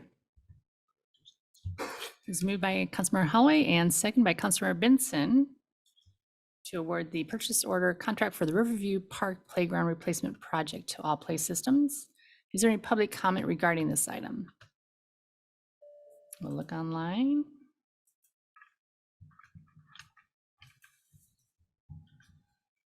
Seeing none in the attendees nor in the council chambers. Is there any discussion? Councilor Holloway. Well, at least if we could bring up the graphic showing the park. This is a very good park for Riverview, which is in need of some refreshing. Our director, Mr. Chambliss, has done an excellent job in actually going above and beyond the requirements of ADA to actually make this a little more accessible to individuals of other abilities. Other than that, it looks gorgeous and we ought to proceed. So it is wheelchair accessible, which is great. Part of it. Part of it, yeah, All the way up to the slide. correct. Councillor Johnson. For being such a downer on the last one. This is. You want to be up on something? Yeah, exactly. This is great. Yeah, I love the theme with the trains and all that. That's just awesome. It'd be great if moving forward we could just try to have that extra level of accessibility for as many parks as we can. I'm not sure to what degree it adds cost to make a wider flat spot on a park. I can't imagine that would be an exorbitant extra cost for our parks. So I'm really happy to see that, and I would love to see more of that moving forward. Great. Any other comments? Councillor Johnson. Yes. The picture here, I don't believe shows it, but Mr. Chambliss can correct me if I'm wrong, but I believe that at least one of the swings is going to be the kind with the two-seater where you could have both either two kids or a parent and a kid Right, in the swing at the same time. that's correct. That's correct. And you'll see that. Councillor Holloway. No. Also, the rubberized surface there has moved out to be underneath the swings also, so that makes it more accessible. That there's a little upfront cost on that. Long term, though, that's a little easier to maintain than throwing bark every year. Gets to add up. Right. So a little upfront cost to make it all accessible, but it's a good thing long run. Councillor Benson. Yeah, one thing that I would say about accessibility is I was in the meeting when the Parks and Events Commission was looking at the plans, the proposed plans for the parks, and there were a number of parks proposed. There were at least three, no, there were four. There were four that we looked at, and this one was the park that that had the accessibility features beyond the other parks significantly. And that was very attractive to the Parks and Events Commission. But as the liaison, I can say that I think that, and I can't say for certain, but the sense that I got from the discussion was that they were very excited about putting in a park with accessibility features like this. But I believe that if they were given the idea that we should make all parks like this, they would have pushed back on that.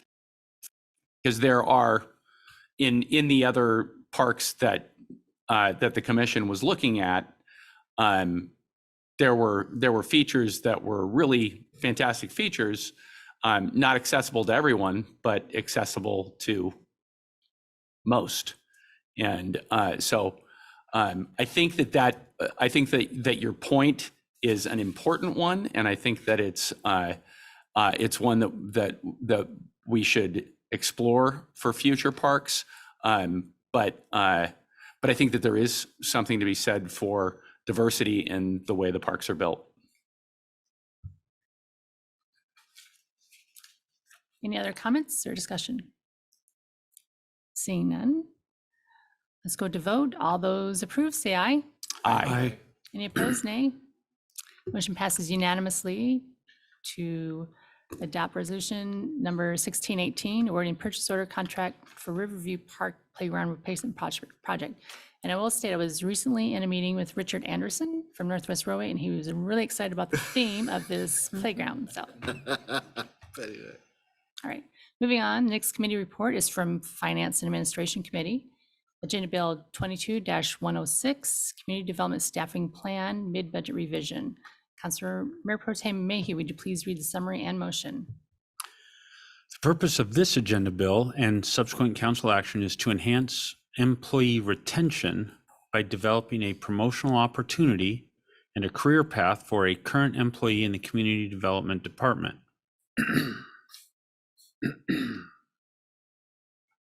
Move to approve the staffing plan FTE count dated July 25th, 2022. Second. It's moved by Mayor Pro Tem Mayhew and second by Councilmember Christensen to approve the staffing plan FTE count. Is there any public comment regarding this item? I'm not seeing anyone raise their hands in the council chambers or online. Is there any discussion? Mayor Pro Tem Mayhew? So I think you're all used to me being pretty concerned and cautious about any changes outside of the budgeting process because I worry about the impact on the budget. This bill, I think, is very narrowly targeted on something that's very important and urgent for us to address. I think it is not does not create a significant future financial burden, significant to, from a perspective of the overall budget. And I think given what it does in this case, I think it is worth an exception. And so I completely support this, notwithstanding my usual concern that as a rule, this is something to be avoided. But in this case, I think it is absolutely justified, and I agree with it. Thank you. Any other comments? All right, seeing none. All those in favor, say aye. Aye. Any opposed, nay? So the motion passes to approve the staffing plan and FTE count. Moving on to the next committee report is AB 22-075, the 2023 to 2028 Capital Improvement Plan adoption. So the purpose of this agenda bill is for council consideration and adoption of the CIP. And it was previously reviewed by Parks and Public Works Council Committee on April 19th, May 3rd, May 17th, and July 6th. It was also reviewed by council at the March 26th council retreat, April 23rd council tour of CIP locations, May 31st special meeting, June 9th open house, June 13th council roundtable, and July 11th regular meeting. The Capital Improvement Plan is a planning and financial management tool that helps the city of Snoqualmie identify and prioritize capital investments over a 6-year period and is required by the State of Washington Growth Management Act. So, would someone please read the motion?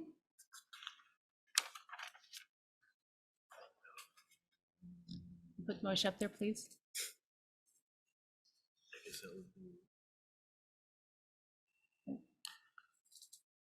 Mayor Pro Tem Mayhew, would you Move please? to approve resolution number 1621, approving the 2023 to 2028 capital improvement plan as revised July 16th, 2022. Is there a second? Second. It's moved by Mayor Pro Tem Mayhew and second by Councilmember Johnson to approve resolution number 1621, approving the capital improvement plan as revised July 16th, 2022. Council, excuse me, Mayor, may I? I just want to make one correction to the numbering up there. That really is resolution 1620 and not 1621. And my apologies for not catching that before this agenda went out. Is there concern? Move to revise a motion to note 1620 versus 1621. Seconded. Okay, so it was revised by Councilmember Holloway and second by Councilmember Benson to 1620. So is there any public comment regarding this item? Need to, just, we I'm need to so vote on picky the you and need to vote on excuse that me. motion. The little dinosaur. All those in favor, say aye. Aye. Any approved, nay? So it was revised to resolution 1620. Is there any public comment regarding the CIP? I'm not seeing anyone in chambers nor online. So, Council, there were a couple of updates, and I will turn it over to Drew Boutte that can run you through the updates in the CIP. Thank you very much, Mayor, and good evening, Council. Thank you for having me here before you today. Just to go over some of the summary changes that we made overall, in terms of our capital uses that we're proposing as a part of this update, that increased from $153 million to $157.8 million, or a difference of $4.8 million. As a part of that $4.8 million, our capital program component to that actually increased $1.6 million. So roughly 33% of that $4.8 million increase is a result of increasing our capital programs. Alternatively, our sources actually decreased from $130 $30.9 million to $126.8 million, roughly equal to $4.1 million. And now I'm going to go over the reasons why, right, for the most part, for all these changes. Given the feedback that we've received from council over the past week, we have made some updates. Probably the most important update that we actually made to the CIP document is we've updated it for inflation. So the numbers that we had previously were based on data that we had collected, I would say probably through April, May at that point. But based on recent data that have come out, we've actually have increased or at least revised our forecast of inflation for not only this year, but also 2023 and moving forward. And so as a result, a lot of the increased costs that you see as a part of this plan is a result of that inflationary increase that we're experiencing in our economic environment today.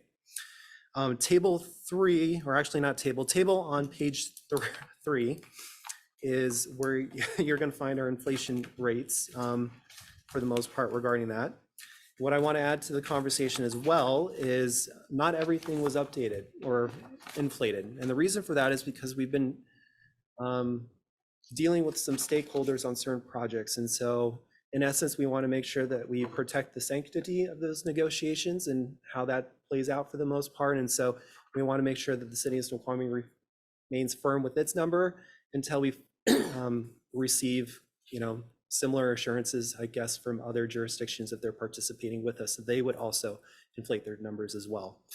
In addition to that, another significant change regarding the community center.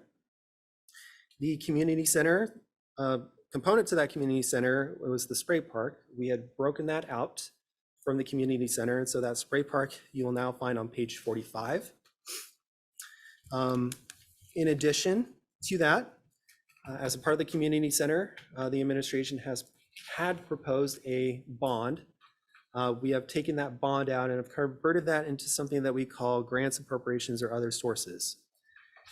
With that dollar amount that you will see on page 56, which is the community center itself, we had shifted the amount of money that is required from those grants, appropriations, and other sources out to 2025. Consequently, if council happens to approve the CIP, and if we incorporate the CIP into our 2023-2024 biennial budget, we'll not be appropriating that dollar amount that we're going to need to collect from grants, appropriations, or other sources during this biennium, but just the amount the city has currently on hand to support the project. Consequently, that will give the administration the ability to go out to potential funding sources out there and at least acknowledge that the city of Snoqualmie has some skin in the game in terms of expanding the community center. And we will pursue those kinds of sources feverishly over the next couple of years and do what we can in order to raise the amount that's required in order to fulfill the totality of this project as it's been scoped currently. In addition to that, some additional kind of smaller changes includes the all-inclusive park playground project. We do not believe that we can complete that project this year. As a result, that has shifted into 2023. That's our new anticipated completion date. And furthermore, we have kind of relooked into what we are going to accomplish for 2022 and how much we're actually collecting in terms of revenue. So right now, we have actually fulfilled our revenue forecast for REIT. We anticipated $1.2 million this year. We've already collected $1.2 million, and so we were able to revise that up for the remaining portion of the year itself. So those are really kind of the major changes overall in the document that you see before you today. And with that said, I'm happy to answer any questions. We've got Jeff here from Parks and Public Works, Jen, the finance director as well, who can answer any of your questions. And so I thank you very much for your time. I'll turn it back over to the mayor. Councilor Watton. Thank you. And Mr. Boutte, thank you for all the work you and the small staff have put in to produce an enormous document. Understanding that REIT is kind of one of those unpredictable things, and given that the environment has changed on house sales due to things beyond us, being the Federal Reserve increasing rates, and all of a sudden sales are down, do we have kind of like a stress test to that REIT that gives us comfort in the numbers at 1.5 million and slightly growing over the next 6 years? I think in terms of stress testing, I think of scenarios, right? For example, what could potentially happen, and have we kind of looked at those scenarios? I would say staff hasn't necessarily had the time in order to kind of think about some of what those scenarios could potentially be in terms of REIT. But what I do want to share potentially is just one slide. And so Carson, if you don't mind sharing your screen, just wanted to give you a sense of exactly how much REIT we are collected on an annual basis over the past 6 years. The average that you actually see before you in terms of that chart itself is roughly 1.7 million. And what we have proposed as a part of the CIP for 2023 is 1.45 million, inflated over time according to the Case-Shiller index, basically, that we had reviewed back at the retreat during that time frame. So I don't know if that exactly provides the comfort necessary, but in terms of our prediction, we started with 1.45 with the eventual, the King County Economic Forecast will likely come out in August. That will give us a sense of what they're predicting in terms of REIT, because we often use that as a proxy for how we're going to do in Snoqualmie. There's significant correlation between what we see here in Snoqualmie and what's happening regionally. And so we often use that data just to kind of measure against how are we doing overall. And so hopefully that kind of fulfills some of that. But thank you. All right. May I ask a follow-up question? Yes, Councilor Wong. And that's related to page 32 out of 82 is the kind of projected cash flow, if you will. And my concern is, and having not been in this position before, I want to make sure that you know, the thought process, understand the thought process going forward. My concern is sufficient reserves, whereas we're coming into 2023 with 20 million in reserves, and we'll be spending a good majority of that through 2024. My question is the 685,000 we're starting in 25 and 26, it goes up a little bit and then it drops back down in the 500,000 range. Are those sufficient reserves? Are there kind of metrics that the city is able to use against other peer cities that says this is the right number? I'm just concerned that having, you know, cash balances of 20 million and then all of a sudden dropping below $1 million,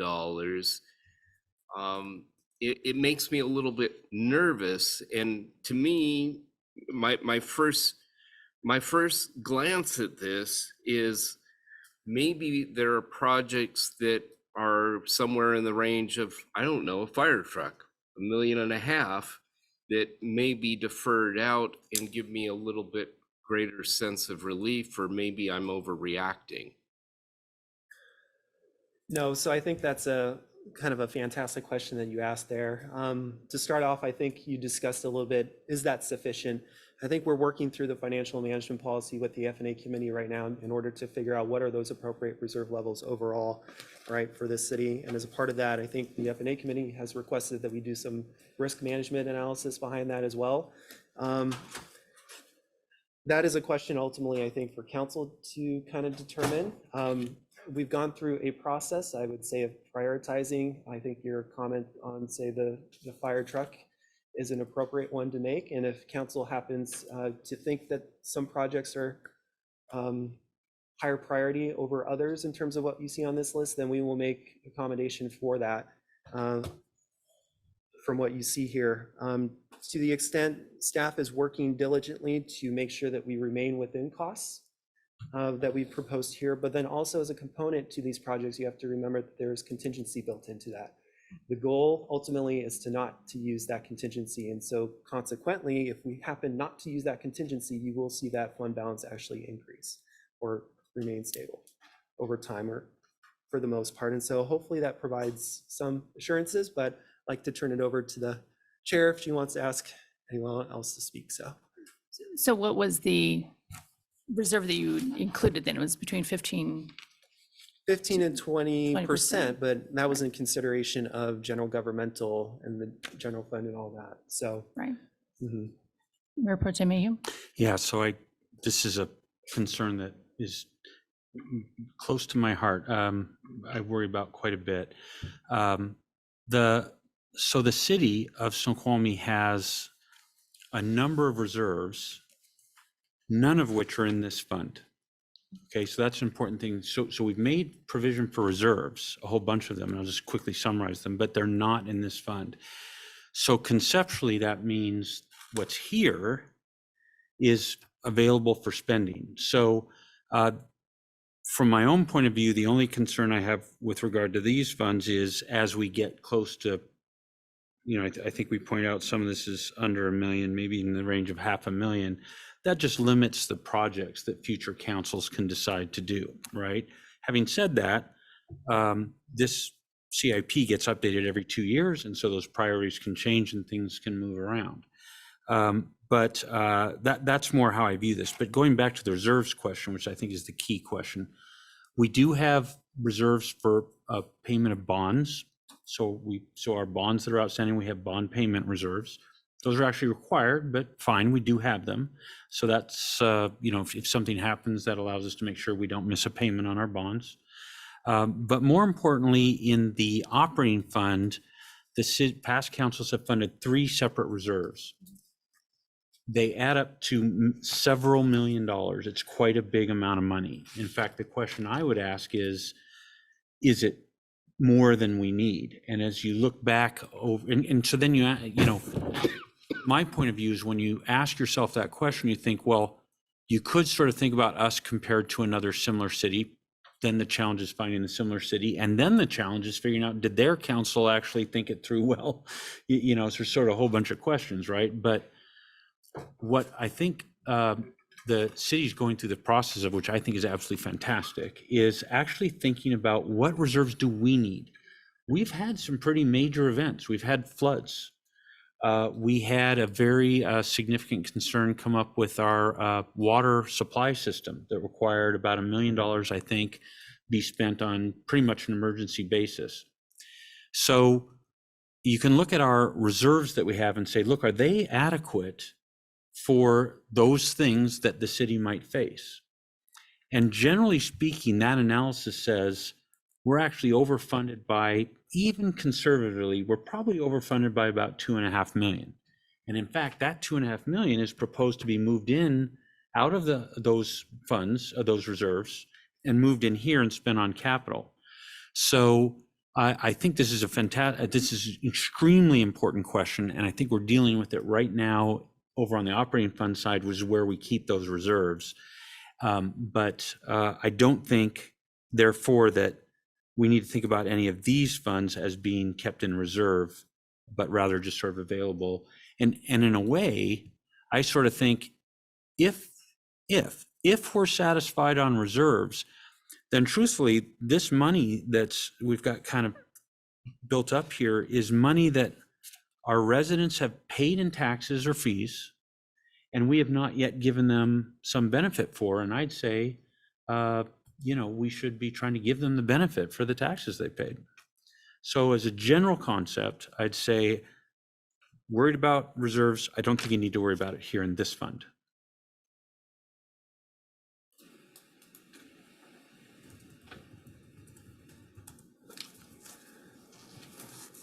Councilor Watton? Just to help fill in some conversation or food for thought.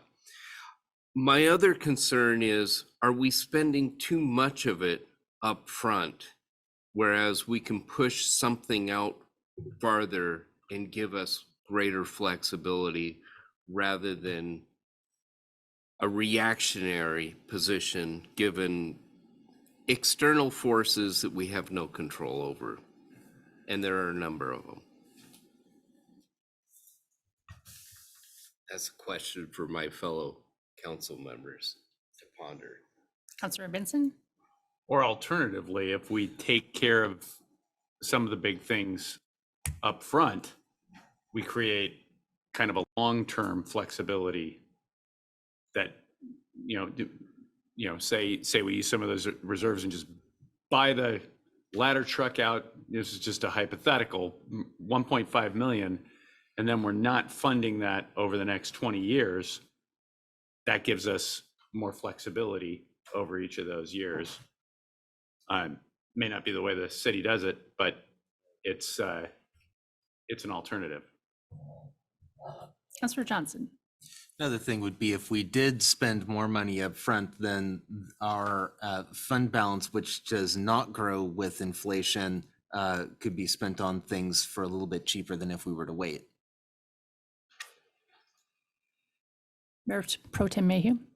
My personal point of view on this, based on my experience on council, is this year, there's no way they'll be able to spend this much money. They've never spent this much money in a year. And look at the staff, they ain't no way they're gonna spend this much money in these, in these first couple of years. So it just isn't gonna happen, is my point of view. So then the question is, who's making the decisions, which ones we're gonna go ahead with, and which ones are we not gonna go ahead with? And do we wanna put some effort in up front to do that? Regardless, we will get a chance to make that decision because each of these projects will come to us when they then want to actually approve doing it. But by then, right, they've gotten the bids, they're ready to go. So, I just worry, if you approve everything on the list, but you can't do everything on the list, then who's deciding which ones get done? And did we sort of do our job? But I will say, I also want to just share with council at the last meeting, I shared a whole bunch of concerns. And then I alluded to the fact that I might have additional concerns that I wasn't even bringing up. I just want to report back to you. The mayor met with me on that. And I just want to let you know, the mayor met with me. Mr. Sourwine was there. Mr. Boutte was there. Mr. Chambliss was there. And Mr. Hamlin was there. They were all here in a meeting. Started at 4 o'clock. We weren't done till 6. It was a 2.5-hour meeting of all those people. They took my concerns very seriously. We discussed them. In many cases, they convinced me that they answered my concern and convinced me that we were okay on those concerns. And I no longer have those concerns. There were some things that on sort of them hearing my concerns, they went back and they've actually changed some of the numbers in here to address my concerns. And I'm very pleased with that. Every page changed. Every page changed. And also, our finance director was online during that time too. Oh, I forgot. Yes, sorry, Ms. Ferguson. Look, that is a staff and a mayor taking council concerns very seriously, and I just want to make sure you're all aware that that happened and how significant that was. As a result of that, almost all of my concerns are gone. I do, however, have just 2 remaining concerns that I do want to bring up. And it might be that they're ready to address those because I did share those concerns. But I do want to just share those. The 2 concerns I have left are the street resurfacing program and the playgrounds replacement program. And the reason I have concerns about those 2 particular programs is that the spending level we have in this CIP is significantly lower than the spending on those same programs in the CIP from 2 years ago. So for example, as a rough idea, the street resurfacing program, which is in this CIP at sort of 5 to 550, somewhere, let's call it 550 average in there, was actually at 750 a year in the last CIP. So that's a big decrease per year in the spending. And so I'm just worried that that's not sufficient, especially given, that Snoqualmie is, that the Snoqualmie Ridge streets are sort of hitting their 20-year lives. And a lot of those are going to, if we look at our historical spend, that's not an indicator of our future spend. So I'm just worried about that. And a similar concern about the playgrounds replacement program, the amount, although I haven't done a check. I think maybe they have raised this, or maybe they've, but in any event, the amount appears to be a fair amount lower in this CIP than it was in the last CIP. So the only thing I want to be sure is that we really are sure that those programs are adequately funded. I believe that if we were to fund them, I mean, just the math that I do on this page, if we were to fully fund them, fully meaning fund them at the same level as 2 years ago, there's clearly enough revenues here to do that. So it doesn't seem like there's a financial, that we're financially restricted from doing that. So I think the real question is, are we adequately funding these programs, which is kind of our job. So it's my view that those two programs should be relooked at by Parks and Public Works, go through the process with the Parks and Public Works director, and just be sure that we think this is adequate funding, and be able to answer why are we comfortable that we're cutting so much as compared to where we were 2 years ago, but we still think we're okay. So those are my two remaining concerns, and because of those, I'd like to move to refer this to Parks and Public Works Committee to reconsider those two items. Is there a second? Second. So there's a motion made by Mayor Pro Tem Mayhew to refer it to committee for playground and resurfacing program, and second by Councilmember Holloway. Any discussion? Councilor Assay. I'm certainly not opposed to this motion of referral. I just want to point out that some of us had questions also, and would like to ask those questions, but I can certainly do those after it comes back from committee, or even better, I will send my questions to the committee to bring up, because they are related to those sorts of issues of funding and procedural of being able to complete the projects and do the things that we need to do. So I'm okay with referring to committee, but we didn't get around the whole room to ask questions, to get people to have a chance to say something or ask questions. Councilor Johnson.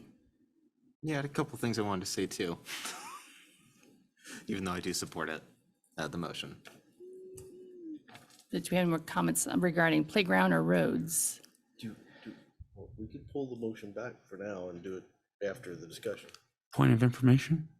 State your point. Can a motion that's been made and seconded be withdrawn? Absolutely. Move to withdraw my motion. Does the seconder person? I accept the withdrawal as a second. Okay. It's coming back, but. So it has been. So I think, can I make a comment on playgrounds?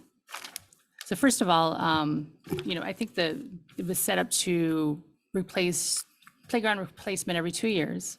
And so this year we're doing a $500,000 playground Riverview, and we had to move out the all-inclusive park to next year. So that's over $1 million. But the other thing is we have 40-some parks, and part of our regular budget will include a study as to how many people use those parks. And so do we really want to replace playground equipment if it's not frequented by a lot of people, right? And so then we have a Parks and Events group that's willing to help us out, figure out what should be used in those parks. We kind of relook at it. So if you think about, maybe there's an adult playground park with an obstacle course, for instance, so you can go and work out. Or maybe we just remove equipment because not that many people, maybe the neighborhood in that area is older, and so no one's going there. So you have more picnic tables or something. So you may not see new playground equipment every year, but then again, maybe we're removing it and we're doing something else with the park. So we're not going to build on it, right? It still would be some type of open space, but we would figure out how else to use some of the areas. So. Councilor Assay? Thank you. I'd just like to point out that Councilor Benson has assured me he's young at heart and would like to play on the toys when he has a chance. Thank you for pulling the motion in second. I appreciate that opportunity to ask a couple questions. One is regarding sources, and then maybe Drew, you can help me with most of that. We've got a significant amount of grants, appropriations, or other revenue sources listed for 2023 and 2025. I'm assuming those are, obviously they're not going to necessarily all be secured, but what percentage of that is secured funds that we can reasonably rely on, because those two items are more than 50% of each of those years' sources. If you don't have an answer now, don't feel like you have to answer, but it would be something that I'd like to have come back to council at the very minimum, to understand what those secure, what sources are secured and which ones are going to need to be secured. Okay, So, thank you. second question is also similar to Mayor Pro Tem Mayhew's comment about projects, but I think what my comment is that, well, we have not been able, I have not seen our expenditures be anything more than 10, 11 million, even closer to 8 million at various years. So there's a significant concern about how much money we can actually spend in one year. I get the idea of putting some skin in the game and showing that we're committed to doing some of these projects. Committing to do the projects brings funds for those projects from other sources. Community center, as example, is looking for almost 50% of its source to be outside of the city of Snoqualmie. So somewhere that we've got to come up with $13.1 million to make that project happen. I'd like to see where that is coming from also, but I'm willing to go to consider a CIP that has it in there, because we know that maybe it has to move a little bit. There's flexibility here. As Councilor, as Mayor Pro Tem Mayhew said, maybe it doesn't happen in the year it's designated, but it's in the CIP. It can be adjusted for the next CIP, and there's some flexibility. So I think that's an important one when it comes to the community center expansion. The one that I really question is this community park spray ground project prior to any sort of community center expansion expenditure. It's kind of, I don't understand why we would do a spray ground when we don't even know what the next step beyond that is in terms of the community center. And so that's the one that really jumped out at me as is that one to include in this next, not only the CIP, but really as it pertains to the next biennium in the budget. Because even though we go forward with the CIP, the real hard part is making sure the budget works for the next 2 years. So anyway, those are my comments. I'd hope that the Parks and Public Works Committee would consider those things and look at those projects as items that maybe they need to push out a little further, and help that, if we can make it still happen, great. If we can't, they're likely ones that are going to be subject to not happening anyway, because if we don't have the funds. So I'll stop there. Councillor Johnson. Yeah, I have three things. I'll see if I can remember them all. All right, so the first thing was, when I look at page 18, because that's in the new one, and I look at the committed capital taxes, it says 500,000.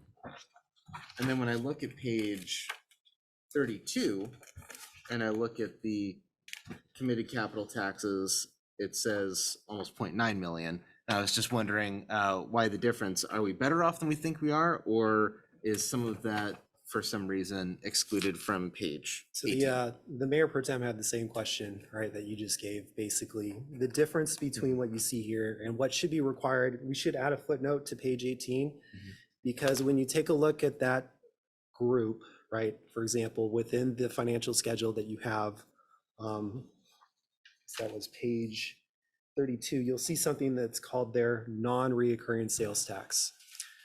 I don't intend to include a non-reoccurring source of revenue in a table that's supposed to only report reoccurring sources of revenue. And hence that is why that was taken out. So if you subtract out the non-reoccurring sales tax from the committed capital taxes government type subtotal, you get to that number that you see there in page 18. Follow up. Why does it look like it's recurring? Looks like it happens every year. Well, in essence, it's a very conservative forecast, so it is a highly volatile source of revenue, and it is largely based on construction. So we're going to plug in a dollar amount, but I know we've had probably collected $700,000, $800,000 in the past, right? For example, is that possible over the 6-term period? I mean, depends on a lot of council decision-making between now and the end of that period, where we might see something hopefully not less than 430, but in probably some cases greater than 430 than what you see there. Okay, thank you. Another thing was back on page 18, where it says sustainability ratio. I get that I want that to be greater than 1. Can we just get like the difference instead of that? I don't know. I just like to see how far above we are in a dollar amount rather than this ratio. The difference, basically. You're Yeah, looking for. that's just my personal preference. Which page again? Page 18. Yeah, page 8. Yeah. Didn't see that. So you can see sustainability ratio.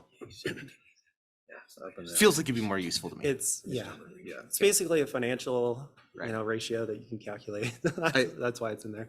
Like I can Unfortunately, figure out that yeah. I want it more than 1, but it would just be more meaningful Right. to me the other way. Fair enough. And then the other thing was toward the front, there were these pie charts that seem to include a number of different, oh boy, where'd they go? Well, here's at least one of them on page 12. They seem like they include a number of different aspects of city funds, like, utilities and everything else. And it just kind of makes it look like it's all one big lump of city spending. And I'm just not sure that the average person looking at some of these pie charts, I only found the one. I know that there are more in there. At least there were in the old one. Could be thinking, can we move those funds around? And my understanding is that we can't. The utilities are utilities, and we can only spend on that. So I just feel like keeping those separate would be useful to me, especially if I were explaining this to the public. So in this case, it might be better addition by subtraction, because we have 2 pie charts after that do break it out by non-utility and utility. So yeah, maybe just like don't do the combined one. Yeah, makes sense. Point taken. Mayor Pro Tem Mayhew? Yeah, in that regard, I just want to say, Council, you may not know this, but all of this being together in one CIP is honestly something I didn't think I'd see in my time on council. This has never existed before. I just want to say it again, we have never had a combined CIP with the exact same 6-year period, which is the 6-year period it should be. Looking forward, we've never had that before.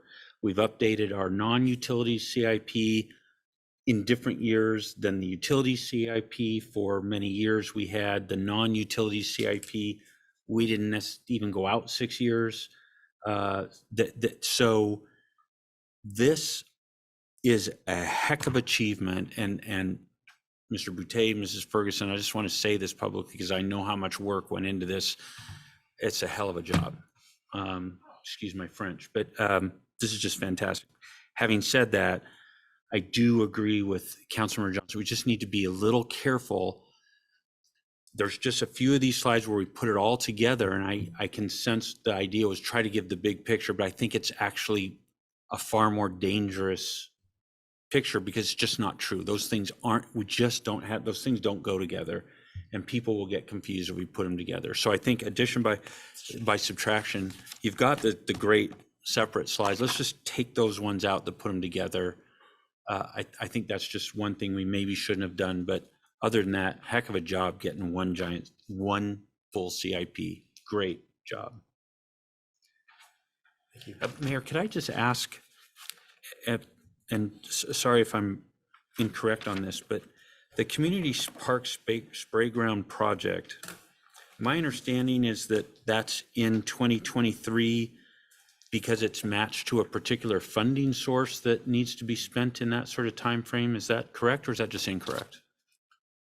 So we haven't had broader discussions necessarily with council what that potential revenue source could be quite yet, and we will bring back that conversation, I guess, when we do have that. Right. So perhaps we just leave that as something maybe you'll address. If this is going back to committee anyway, maybe when it comes back, maybe you perhaps are ready to discuss that. I don't want to get ahead of you, but to the fact that it was raised earlier, there is a particular reason that's in that year, I think, and maybe we can get an answer then about because that. there was high demand by our several council members that were excited about it. We did remove it from the Y because actually the Y would not maintain it. They would not build it and they would not maintain it. And so it would go, I don't have the sheet up, but it would go based on the funding that's shown in the CIP. Councilor Lissay? I like that you're bringing it up when it's 95 degrees outside. Bring it up live and raining Timing. is a whole nother different thing. So very, very well done on the timing. Thank you. Any chance we can get it done in the next like 2 weeks? You're gonna have to rely on the firefighters who will be at the park tomorrow, I think at 2 p.m. Yeah. Might be driving through there. And just in favor of this, the spray park, because I was one of the council members that was in favor of it, just as a parent of 2 small children. Parents will drive, like we drive to Bellevue to go to the spray park, and then we spend our money there, and it would be, at least my own personal thinking, like it would bring people here to take advantage, to help with the small businesses along the ridge, other places. Like it gets people out here to spend time in the sun. Doctor's offices and dentist offices. There's some food. But Food right across the street. Honestly though, I like gotta- parents will drive anywhere in the heat to get their kids out of the house. It's good, it's healthy, it's one of those outdoor activities that's screen free. Even the big kids like to go run around in it. And you know when it's really hot, it would be really nice. Let's chat tomorrow. And I dress my kid up in her little You're in waterproof for it. onesie, and she just runs around even when it's really cold You outside. guys have a motion to Well, so I do have a comment. So earlier you mentioned about the street resurfacing. So yeah, 2023, 2028, it's 3.4 million. In 2020 to 2025 is 4.3 million. And so it's 730,000 a year versus the 500 or whatever a year. So I mean, we're spending $500,000 a year, as well as on top of that, 6.5 million to do the parkway. So that's quite a bit of, I guess, street resurfacing that we plan to do over the next 2 years, for instance. But- Mayor Pro Tem Mayhew? Yeah, I would just point out that that fund has never been for the Parkway.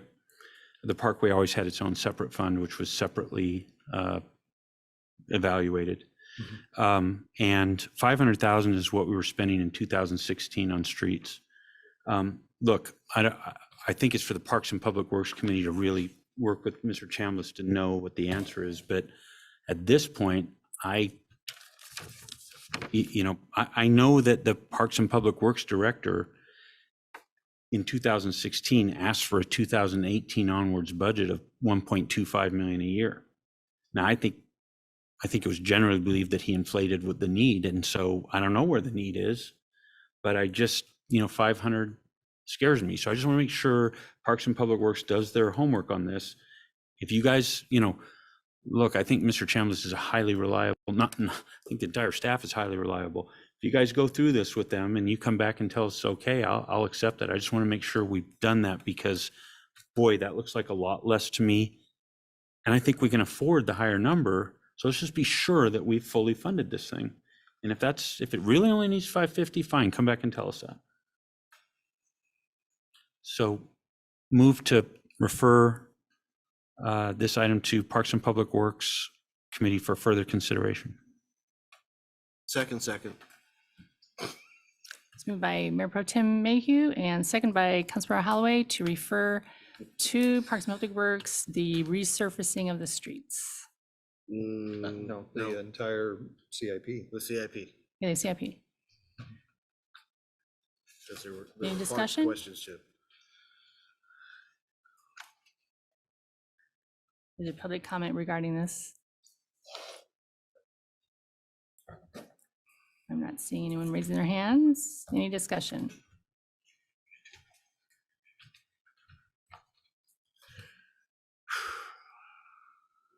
Seeing none. So, okay, all in favor, say aye. Aye. Aye. Any opposed, nay? All right, looks like the motion passes. So this will be going back again to Parks and Public Works. This will be your 6th review at Parks and Public Works of the CIP. All right. Moving on. So the second and final report for the committee of the whole is AB 22-110, revised 2023 to 2024 biennial budget development calendar. So this calendar provides a timeline of expected city council meetings, workshops, and milestones for the upcoming biennial budget development process. At its July 19th meeting, the F&A committee was unable to finish review of the proposed financial management policy, and along with the administration is requesting additional time for review. Subsequently, the additional review time impacts the finance staffing work capacity for biennial budget development, and the revised calendar provides for a modification for budget deliberations. Council, is there a motion to approve this revised biennial budget development calendar?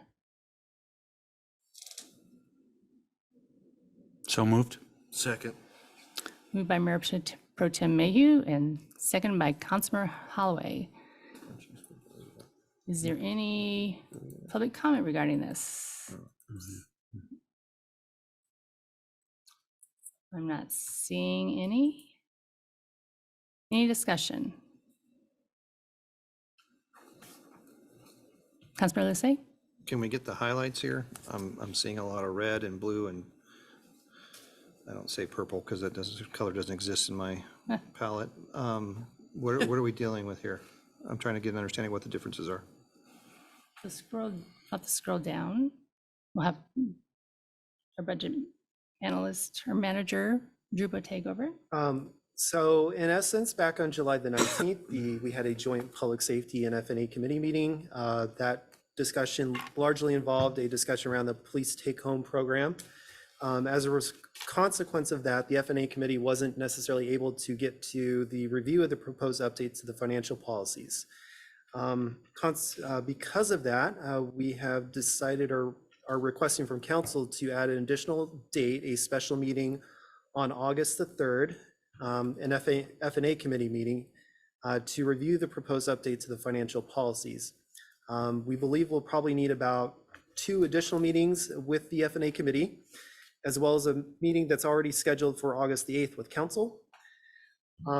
But because we will likely not be able to approve, and I think we are intending to approve the policies on, it will likely take at least more of our time on August the 22nd to actually approve the policies. And so because of that, we are now proposing to remove the review of the financial forecast, as well as a summary presentation review of the mayor's proposed 2023-2024 budget down to September the 12th. We understand that late August as well as early September is a kind of a very heavy vacation period for council. So we think it's wise to move to September the 12th for that. In addition, we're proposing basically condensing the department presentations into one day with council for September the 26th. We also wanted to make sure that we protected the committee time. So we had initially proposed 2 weeks of committee time to review the budget. We are now subtracting out October the 3rd and 4th as the committee times, and then replacing that with November the 7th and 8th. And then in addition to that, we noticed that October the 31st is Halloween, and you may want to celebrate that with your family and your children. And so consequently, we're hoping to hold you hostage, I guess, the next day on November the 1st for the most part. And so we appreciate your time on that date to deliberate the final 2023-2024 biennial budget. One of the things that I will note on this is we're still hoping to adopt the final 2023-2024 biennial budget by November the 28th. But keep in mind, we do have some float time if we needed to extend it into early December. And so that is, it's kind of a cascade. When one thing changes, a lot of other things change down the line, and we're just trying to accommodate what that schedule looks like overall. So, Mayor Pro Tem Mayhew. Yeah, so my point of view is we're getting jammed up because we're trying to do something we just don't need to do. And I think we should take this whole notion of updating financial policies off the calendar completely. I think we're too jammed up to do that. It's not necessary.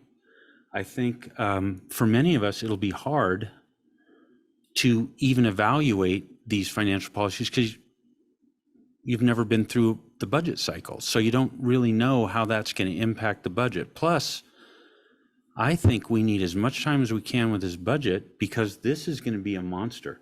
This inflation is going to just tear apart this operating budget, and we're going to have a heck of a time. So my thought is, let's say to staff and to the mayor, hey, you've got the prior financial policies. By the way, that's what prior councils tried to put in place for us. That was their guidance to us. Now that we don't have to follow it, but here's my suggestion.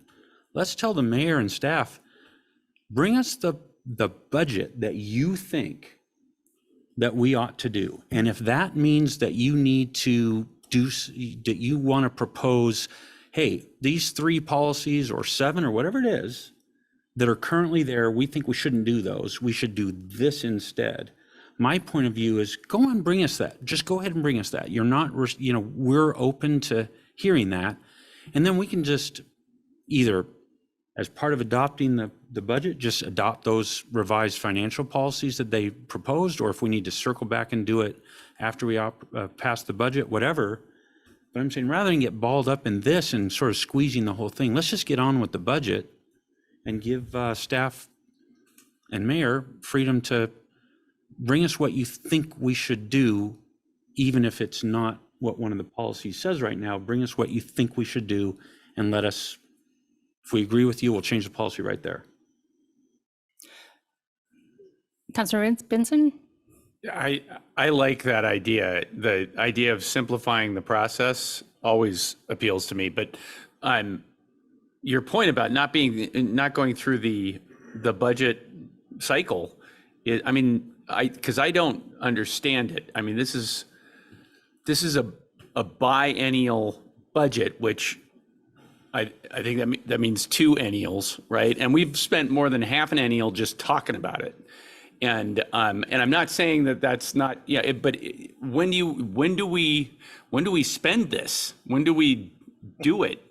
It feels like there's a whole lot of, and I feel kind of the same way about the CIP, where we've got the CIP and then there's a couple of things, and I'm not trying to minimize any of these things, but it feels like a lot of this stuff. And again, correct me if I'm wrong, it feels like it's kind of living document kind of stuff where we can adjust along the way if we have to. And if there's something that we put into the biennial budget that we discover, 6 months into it, hey, that's not going to work. It's within our powers to adjust it at that point. And what we really need to figure out, and what was really an interesting idea to me, is to kind of guide the staff on what are our priorities with regard to these projects. What are the things that we feel really need to be high priorities? Get those kinds of things to the staff so that we can go. And if we have to make adjustments along the way, well, we've got this biennial budget that's a great framework to pivot on. But if we, if we go through it and just, go with a fine tooth comb and then a finer tooth comb and then a finer tooth comb, we're never gonna get to the date. We're just gonna be combing our hair the whole time. I won't be. Councilor Watton?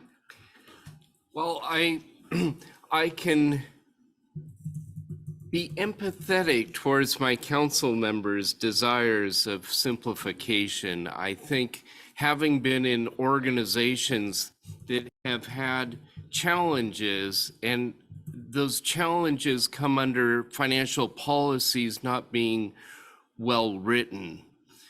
And I think that this gives our new finance director an opportunity to have greater input.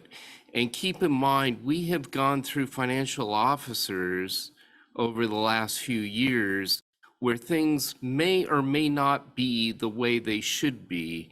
And this gives us an opportunity, as well as a new mayor and new administration, a chance to say, hey, wait a moment, there's a better way of doing this. So I would be in favor of reviewing those financial policies myself. Councilor Holloway? So let's do keep in mind that we did ask the finance team to come back on these financial policies and tell us how this changed from prior budget to this budget. And I think we ought to continue that conversation, conclude that conversation. I may agree with you, but I'd probably agree with you on August 8th versus today. Let's do that initial review. I don't think the policy changes are earthquake level. Yeah. There's small little tremors in areas, but it's not massive earthquake. And we ought to look at it. Secondary, they need guidance on what are the policies we want them to build the budget on. Okay? If you say go build the budget on the old policies and tell us which ones change for what reasons, well, that's the analysis we're already doing. So let's do that analysis. If we decide that's unworkable on the 8th, then let's say, hey, no, back up. Let's stay the course with existing policies, do this triennial, get it in place, and then have that more in-depth conversation we need. But I'm not sure we're there yet. I'd rather table this question until the 8th when we've done that work. Just Holloway's opinion. Councilor Johnson? If someone were to ask me what our financial policies are, I wouldn't know where to find them. So I don't know if there's like a list somewhere. Be great to actually know what our policies are. I mean, is in the municipal code? I know where that website is. I can find it. Is it in there? Is it somewhere else? Anyway. Yes. We did send them to you. We sent you new policies and we sent you old policies. So you do have that, but we can resend that to you. Okay. Or if it's in my email, I can just find it in my email. It's been about, I think that this review is started in May and it's supposed to happen in June, but it got pushed out that month. And so now we're like 2 months late on this. So it's there. We will be happy to send it to you, but staff's done the work. Yeah. So we just need you guys to review it. And there's some really important things in the policies, such as some internal control issues that we're fixing, like the purchasing card and some other things. So those are important things that we are waiting until they're approved that we really need to implement. Yeah. Councilor Christensen? I was just going to say that staff has put a lot of time and effort into going forward and making sure that these are ready, as well as kind of wading through. And a lot of the difficulty with what we have before is that it was kind of done piecemeal. So we have, different policies and procedures. Some of them are blended together. Some of them are located in different places or in the code. And so the administration basically pulled all of those together and made it into a cohesive document. And then we have the spreadsheet that breaks down the differences between what we had and what we're going forward to. And I think we do need to, I would like to at least go forward with what Councilmember Holloway said and at least have that conversation, see if we need to take a step back at that point to see just how this current budget goes. But I would like to see that conversation at least go to a head, because I know you guys have done a ton of work on it. And you've been really flexible with our asks and things like that. And I would like to at least go forward and have a conversation. Mayor Pro Tem Mayhew? Yeah, no, I agree with all that discussion. All I was saying is, as I just sort of listened to Mr. Boutte talk about how this was getting squeezed, I thought, can we find a way to take the squeeze off? So I think what after this discussion, I'm thinking as well, let's try to get to August 8th and take the squeeze off by getting done with it. Let's see what we look up. Yep. If we can't get there, then we'll figure out how to take the squeeze off, but let's try and do it by just getting through it. All right. Is there any other comments? So we need to read, who wants to read in the motion? I thought we did. We may. I think I forgot it. I think the mayor, Okay. Rob forgot it. Tim read it in. I read the introduction, so Read the intro. motion Did to you do the motion? approve. I didn't yet. I'm waiting for it to show up. I know it will. Move to, Mayor? Is she calling me? Okay. Move to approve the revised 2023-2024 biennial budget development calendar. Second. I know you, that's okay. Just it's okay. Moved by- We're going on now. Moved by Mayor Pro Tem Mayhew and second by Councilmember Holloway to approve the calendar. We already had discussion, unless you have any other comments. Otherwise, all those in favor say aye. Aye. Any opposed? Nay. Seeing none, the motion passes. So moving on to the mayor's report. So big news. The city of Snoqualmie, we've launched a new website page to process the refunds of the $40 vehicle license fees that have been paid by residents earlier this year. And as you recall, last November, the voters approved a 0.2% sales and use tax on retail sales in Snoqualmie, and also appealed the city imposed $40 vehicle license fees. And this phased out April 1st, but due to system delays by the Washington State Department of Licensing, they were unable to update the vehicle fee prior to April 1st. And so some of our residents have been charged. So there is a place on the website where they can actually go and complete a form and then and submit it online. And this is, we've also done press releases on this as well. So that's great news. So My son says thank you. yeah, get that $40 back. So that's good. He was excited. So that is good. Other things, so we talked about mill site workshop starting tomorrow at 6 p.m.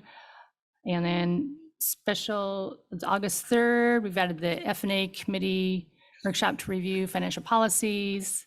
August 8th, we have the mill site roundtable before the council meeting. And August 9th, the mill site special meeting. So I think we've already kind of talked about how busy we are these next couple months regarding biennial budget and mill site. So just as we talked earlier, it's easier to come prepared so we can have a good discussion, stay on schedule, because moving out topics impacts not only the biennial budget, but we also have the ERP process going on. We have 2 people out of our small finance group that are dedicated to that right now. So they're working on that. And then also starting in late October, we're going to have the state auditor here. So there's lots of stuff going on. So it'd be great to stay on schedule and get through this. So, and I know we can. The other thing is, it's supposed to be warm starting tomorrow. So we do have cooling facilities. So the Snoqualmie Fire Station, the Snoqualmie Library, and the Snoqualmie Valley YMCA will be open for residents to use as cooling stations. So other than that, that is all I have. Mayor Pro Tem Mayhew? Yeah, Mayor, I just wonder if I could ask a question with regards to tomorrow. Do we believe this room, because even right now it's pretty warm, do we believe this room will be cool? And if not, is a virtual participation possible or acceptable? You have air conditioning. What do you think? What you're saying, it's not cool in here anymore. It's not, Are people cool at home? right. And tomorrow's gonna be a lot hotter. It will be a lot hotter. So I'm fine with. Does it meet at Jim's house? Can we just go to the spray park and meet? You can stand in the spray park. Do we? Yeah. It's fine from a legal Jim's got air standpoint. I was conditioning. looking at Mr. Miller as to the ability to handle things remotely or by hybrid. Is it a hybrid? You want to do hybrid or? Well, only if it can be supported. If not, I'll just bring a little fan or something. Councilor Holloway? Well, I mean, guys, can we put not to be unpublic, can we put the shades down? Can we open the windows tonight and close them in the morning, get the cold air in here? Can we turn these lights off on the pictures? These lights So, are. I mean, take a look at the room and how to keep this room cool and get it set up for tomorrow night. Yeah. Others, Yeah, that'd be good. Councilor Johnson? I was under the impression that all of our meetings were hybrid anyway. I didn't realize that some of them weren't. They generally are. preferences in person though. Right, Sure, especially, yeah. especially during the I stuff with understand your deliberations. priorities. Yes, so, but it is hybrid, and we will try to keep the room cool, and maybe we could have some fans, so, which would be great, right? Any councilors on reports? All right, so we do have an executive session, and we will, so our next item is executive session pursuant to RCW 42.30.1101 triple I to discuss potential litigation, including legal risks of a proposed action or current practice that the agency has identified when public discussion of the litigation or legal risks is likely to result in an adverse legal or financial consequence to the agency. The city council will take about a 5-minute recess and we will reconvene about 8:55 upstairs. City Attorney Sturbank, how much time do you anticipate and who should attend? I anticipate only 10 minutes and no action is expected, and looking for the mayor, city administrator, and police chief. All right. Councilor Holloway. Can we just shut the video off and remain here? Yeah, is that possible? There's no aircon up there, right? No. it's There's no even air hotter there. Yes, we, Mr. Miller. because there's no action taken later. You mean the remote or the video link? Right. Mr. Gergen is nodding, so yes. Can we adjourn? We won't be adjourning because the council will Okay. just recessing and coming back, but Mr. Miller is just suggesting stopping the video feed. Okay, we'll stop the video feed and then we will recess. We have a 5-minute break and we will be back live probably at 9:05. All right. Right. Thereabouts. We'll never make it. Don't worry about it. Don't set a Thereabouts. time. Yeah. I think they're required to by law to set a time. I think they're required by law to set a time. Thank you.